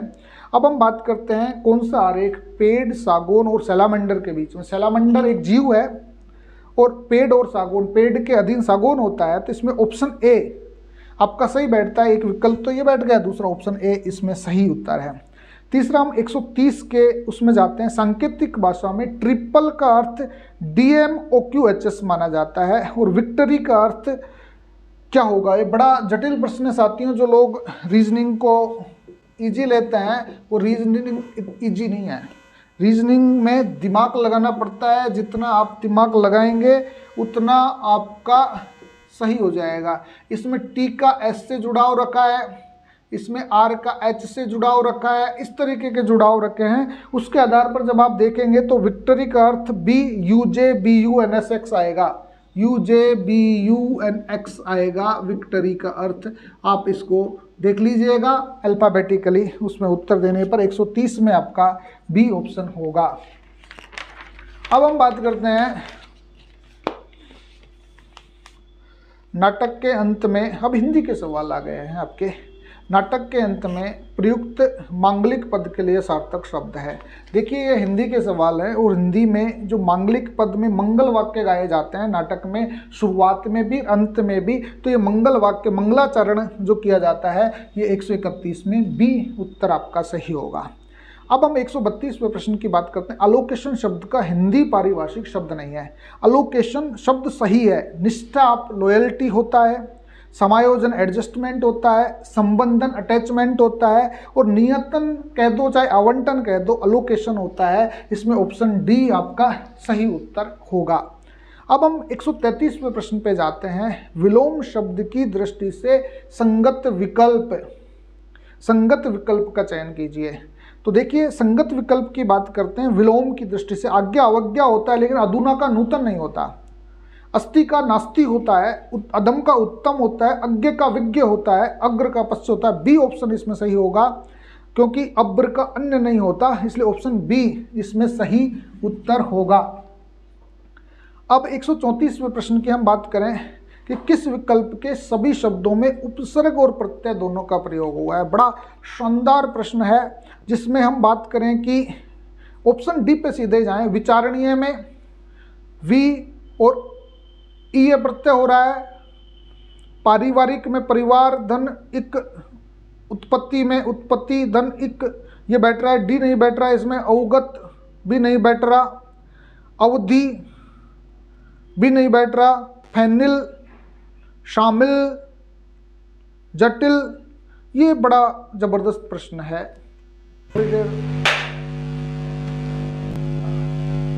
साथियों ये जो प्रश्न है आपका 134वां, इसमें उपसर्ग और प्रत्यय दोनों का प्रयोग हुआ है। इसमें आपका विचारणीय, पारिवारिक, औत्पुतिक, ऑप्शन डी आपका सही उत्तर है इसमें 134वें में, जिसमें उपसर्ग और प्रत्यय दोनों शब्द का प्रयोग किया गया है। अब हम बात करते हैं 135वें प्रश्न की। कौन सा विकल्प सुमेलित नहीं है? देखिए श और स संघर्षहीन बता रहे हैं, लेकिन इसमें संघर्ष करना पड़ता है जब हम बोलते हैं, तो ये अघोष शब्द है हालांकि, लेकिन संघर्षहीन नहीं है, तो ये सुमेलित नहीं है। ये ऑप्शन आपका ठीक बैठता है। दूसरा य और वह आपके अर्ध स्वर है, आपके ग और घ स्पर्श व्यंजन है, क्योंकि क वर्ग, ट वर्ग, त वर्ग और प वर्ग स्पर्श व्यंजन कहलाते हैं। च और छ आपके स्पर्श संघर्ष शब्द कहलाते हैं, तो इसलिए ऑप्शन ए इसमें सही उत्तर होगा। अब हम बात करते हैं 136वें प्रश्न की। तो 136वां प्रश्न कहता है असंगत विकल्प का चयन कीजिए। तो असंगत में पुलिस ने चोर को पकड़वाया, तो पुलिस ने चोर को पकड़वाया या जनता ने चोर को पकड़वाया। प्रेरणार्थक शब्द है, तो बिल्कुल प्रेरणार्थक है। माताजी प्रतिदिन बाग में जाते हैं, रंजक क्रिया है, बाग में जाते हैं। लड़के मैदान में दौड़ रहे हैं, अकर्मक क्रिया है, उसने सेब खाया, सकर्मक क्रिया है। ऑप्शन बी इसमें सही उत्तर होगा, ये रंजक क्रिया नहीं है। अब हम बात करते हैं कि कौन सा शब्द संज्ञा से निर्मित विशेषण नहीं है। देखिए साथियों, दानवीय संज्ञा से निर्मित विशेषण की बात हो रही है, तो विशेषण दानवीयता मतलब दानव से जुड़ा हुआ है, और दानव से जुड़ा होने के नाते धनु प्लस ए प्लस ई प्रत्यय, ये दानव अपने आप में एक वो बताता है, मानवता को मतलब विशेषण को बताता है। दानवीय चीजें हैं। चिंतन, चिंता धन अन प्रत्यय है, इसमें निंदा धन इत प्रत्यय है, और मानव धन इत प्रत्यय ई प्रत्यय है। तो इसमें ये चीजें आ रही है कि इसमें ऑप्शन जिसको हम स्टार चिन्ह लगा देते हैं, क्योंकि चारों ही चीजें आपकी संज्ञा से जुड़ी हुई थी, क्योंकि दानव भी संज्ञा है, मानव भी संज्ञा है, तो निंदा आपके भाववाचक संज्ञा है, और चिंता भी आपकी भाववाचक संज्ञा है। इसलिए चारों ऑप्शंस में हम एग्जैक्ट क्लियर नहीं कह सकते, इसलिए ये ऑप्शंस में चारों सही है। किस विकल्प में तत्पुरुष समास का प्रयोग नहीं हुआ है? तत्पुरुष का देखिए अंधविश्वास, तो अंधाविश्वास, ये क्या कहेंगे इसमें? अंधाविश्वास, विश्वास कभी अंधा होता है क्या? यह विशेषता बता रहा है। शपथ के लिए पत्र बिल्कुल तत्पुरुष है। सेवा से निवृत्ति तत्पुरुष है। ख्याति प्राप्त, ख्याति को प्राप्त, ये भी तत्पुरुष है। लेकिन अंधविश्वास आपका कर्मधारय समास है, इसलिए ऑप्शन ए इसमें सही उत्तर होगा। हाँ, अब हम बात करते हैं शुद्ध वाक्य का चयन कीजिए। भाषा में धीरे धीरे शब्द लोप हो जाते हैं, तो धीरे धीरे शब्द लोप, या तो शब्द लोप लिख दीजिए, लोप लिख दीजिए, धीरे धीरे लिख दीजिए, अपने आप ही ये चीजें हो जाएंगे। तो ऑप्शन ए आपका सही उत्तर नहीं है। उज्जैन में अनेक दर्शनीय स्थल देखने होंगे, जब दर्शनीय लिख दिया तो देखने योग्य लिखने की जरूरत ही नहीं है, ये भी सही नहीं है। उसे परम सत्ता पर विश्वास है। देखिए, परम सत्ता पर आस्था की जाती है, श्रद्धा की जाती है, विश्वास तो मूर्त वस्तुओं के प्रति किया जाता है, इसलिए डी भी आपका ऑप्शन गलत है। उसने मेरे शब्दों पर ध्यान नहीं दिया, तो उसने मेरे शब्दों पर ध्यान नहीं दिया, ये बिल्कुल सही उत्तर है, इसलिए ऑप्शन सी इसमें सही उत्तर होगा। अब हम बात करते हैं 140वें प्रश्न की, जिसमें अयादि स्वर संधि से दृष्टि से असुमेलित विकल्प का चयन कीजिए। साथियों, विनय धन अक, जब विनय धन अकार आय का आय हो गया है तो विनय आ गया। विधेय धन अक नहीं होता, विधेय धन अक होता है साथियों, तभी विधायक बनता है, इसलिए बी ऑप्शन इसमें सही होगा। बाकी के सारे ऑप्शन इसमें सही है। अब हम बात करते हैं अंग्रेजी के गद्यांश की। ये गद्यांश बेसिकली ऐसे बच्चों पर है जिसको जब बच्चे जाते हैं, छोटे होते हैं, तो उनको कई दुनियाओं की जानकारी होती है, वो अपनी दुनिया से भटक जाते हैं, और भटकने के बाद में उन पे क्या क्या समस्याएं आती है, इस बात को ये 141 से 143 प्रश्नों में बताया गया है। साथियों, इसमें some games prepare the children for, इसमें कहा गया है कि कुछ खेल बच्चों के लिए तैयार किए जाते हैं, तो वो है एडोलसेंस एंड एडल्टहुड। बेसिकली ये एडोलसेंस और एडल्टहुड के लिए किए जाते हैं। ऑप्शन ए इसमें सही उत्तर है 141वें में ए। दूसरा आपका antonym of the word curiosity, antonymy of word curiosity ये कहता है आपका given in the passage. Basically curiosity का इन्होंने विलोम शब्द बताया गया है। विलोम शब्द देखो, क्यूरियोसिटी ईगरनेस को बताती है, ईगरनेस उत्सुकता को बताता है, और उत्सुकता का विलोम यहाँ पर उदासीनता होता है। उदासीनता में एपैथी आएगा। ऑप्शन बी इसमें सही उत्तर है, एपैथी उदासीनता को दर्शाता है। तीसरा हम बात करते हैं सिनोनिम की बात हो रही है, इसमें स्टिफल्ड की बात हो रही है। स्टिफल्ड गिवन द पैसेज, बेसिकली यहाँ जो ऊपर दिया गया कैन आइदर बी स्टिफल्ड और एनकरेज्ड। स्टिफल्ड का होता है उसका या तो दम घोट दिया जाए या फिर उसको प्रोत्साहित कर दिया जाए बच्चे को, तो इसमें दम घोटने से जुड़ा होता है, इसको दबा देना, क्योंकि एनहेंस तो वृद्धि होता है, इंस्पायर्ड प्रोत्साहित करना होता है, एम्पलीफाइड मतलब वृद्धि करना होता है, लेकिन सप्रेस्ड दबाना होता है, इसलिए ऑप्शन बी इसमें आपका सही उत्तर होगा, सप्रेस्ड, क्योंकि ये सिनोनिम्स है आपका, और सिनोनिम का मतलब समानता वाला शब्द क्या होगा, स्टिफल्ड का सिनोनिम सप्रेस्ड होगा। ओके, अब हम बात करते हैं 144वें प्रश्न की, जो कह रखा है कि choose the correct option. They made me laugh, ये पैसिव वॉइस बनाना है। जब हम दे मेड मी लाफ की पैसिव वॉइस बनाते हैं तो मी का तो हो जाता है इसमें आई, और ये मेड आपका सेकंड फॉर्म में है तो आई वाज मेड, आई वर नहीं आएगा, I was made, I you देवी के साथ में आई वर, आई यू, हाँ आई वाज मेड, और टू लाफ और दे आपका साइलेंट हो जाएगा, इसलिए बाई देम लगाने की इसमें जरूरत नहीं है, इसलिए I was made to laugh, option B इसमें सही उत्तर होगा। फिर हम बात करते हैं कि सब्स्टिट्यूट की, वर्ड सब्स्टिट्यूट की, वन वर्ड की है, a large number of fish swimming together, मतलब जहाँ पर बहुत सारी मछलियाँ तैरती रहती है उस चीज को कहते हैं शोल, SHOAL, शोल कहते हैं साथियों।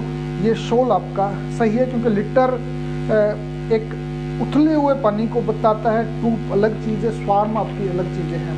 इसमें 146वां प्रश्न है, mom could you put my book inside the bag, इसका हमें ट्रांसलेशन करना है हिंदी में। मोम का तो माँ हो गई, कुड यू पुट, कुड में कई लोग क्या कर देते हैं, गलती कर देते हैं, पास्ट टेंस में मॉडल से बेसिकली, इसमें क्या आएगा, माँ क्या आप मेरी किताबें बैग में रख सकती हो, ये ऑप्शन डी इसमें सही उत्तर होगा, ऑप्शन डी। अब हम बात करते हैं which of the followings are the correct statements regarding letter writing, letter writing की बात है तो इसमें कहा है yours faithfully is used for ending a formal letter. Basically yours faithfully शब्द जब हम लेटर लिखते हैं तो लिखा नहीं जाता है साथियों, क्योंकि उसमें तो सीधा नाम आता है कि सो एंड सो। जब ऑफिशियल लेटर्स हम लिखते हैं, फॉर्मल लेटर्स की बात होती है, फॉर्मल लेटर्स में योवर्स शब्द यूज नहीं किया जाता, इसलिए ऑप्शन ए आपका एक गलत हो जाता है। फिर दूसरा, the right sequence of writing letter to the editor is sender's address. बिल्कुल, जब आप लेटर लिखते हैं तो सबसे पहले सेंडर्स का एड्रेस लिखा जाता है, भेजने वाले का, फिर रिसीवर्स प्राप्ति का एड्रेस लिखा जाता है एक तरफ, फिर सब्जेक्ट लिखा जाता है, फिर सलाम किया जाता है, फिर बॉडी ऑफ लेटर, लेटर का भाग लिखा जाता है, सब्सक्रिप्शंस लिखे जाते हैं, डेट्स लिखे जाते हैं, ये सारी चीज़ें सीक्वेंस से बताती है आपके। फिर the right format of writing date in all formal letters is 30 May 2020 instead of 30 May 2022। जब अंग्रेजी में लेटर लिखे जाते हैं तो 30 मई 2022 तो इनफॉर्मल लेटर्स में लिखे जाते हैं, और फॉर्मल लेटर में 30 मार्च 2022 डिस्पैच की बात होती है कि वो डिस्पैच किस तरीके से कर रहा है। तीसरी हम बात करते हैं कि yours truly is used for ending an informal letter. बिल्कुल सही है, योर ट्रूली इनफॉर्मल लेटर्स में यूज किया जाता है। इसमें 4 ऑप्शंस बिल्कुल सही है, इसमें आपका तीसरा ऑप्शंस भी सही कह सकते हैं और दूसरा ऑप्शंस भी हम सही कह सकते हैं। 2, 3, 4 इसमें सही ऑप्शन है, ऑप्शन सी इसमें सही है। अब हम बात करते हैं अंडरलाइन फ्रेजेस के बारे में। फ्रेजेस और इडियम का सवाल है साथियों ये। I am going to stay at home because I am feeling under the weather today. अब देखिए, अंडर द वेदर टुडे का मतलब ये होता है कि आप हो सकता है आपको ठंड लग गई हो सकता है आप बीमार पड़ गए हो, ये सारी बातें अंडर द वेदर टुडे शब्द जब कोई व्यक्ति बीमार पड़ जाता है तब यूज किया जाता है, इसलिए सिक शब्द इसमें आएगा। ऑप्शन डी इसमें सही उत्तर आपका होगा, ऑप्शन डी होगा सिक। जब आदमी कोई बीमार पड़ जाता है तो अंडर द वेदर शब्द का यूज किया जाता है। अब हम 149वें प्रश्न की बात कर रहे हैं। 149वां जो प्रश्न है आपका वो ये कहता है कि फिल इन द ब्लैंक्स में ये ऑप्शन है टाइगर इज ये फियर्स एंड वाइल्ड एनिमल। ये टाइगर किसी टाइगर के बारे में सूचित किया गया है। जब टाइगर किसी टाइगर के बारे में सूचित किया जाता है तो द शब्द यूज किया जाता है और फिर उसके बाद में फियर्स में ए शब्द यूज आएगा, तो द और ए आएगा इसमें, तो ऑप्शन बी इसमें सही उत्तर होगा। फिर हम बात करते हैं 150वें प्रश्न की। 150वां प्रश्न कहता है, ये आपका इनडायरेक्ट स्पीच का है, the teacher said to student take back your books. तो टीचर बेसिकली एक तरीके से निर्देशित कर रहा है छात्रों को, तो इसमें पहला और दूसरा ऑप्शन आस्क्ड का आता है। उसके लिए जब हम प्रश्नवाचक चिन्हों का प्रयोग कर रहे हो, टोल्ड सिंपल सेंटेंस के लिए आता है, और ऑर्डर्ड, गाइडेड, डायरेक्टेड ये आपके इंपरेटिव शब्दों में आता है, तो इसमें ऑप्शन डी होगा, the teacher ordered the students to take back your books. Option D इसमें सही उत्तर होगा। तो ये साथियों हमारा 150 प्रश्नों का बहुत गजब तरीके से एनालिसिस था, इसलिए आपको ये पसंद आया होगा। और आप किसी भी प्रश्न में कोई समस्या है तो आप हमें लिख भेजिएगा और हमारा चैनल सब्सक्राइब कीजिएगा, और कोई किसी प्रकार की समस्याएं हैं तो कमेंट कीजिएगा। धन्यवाद।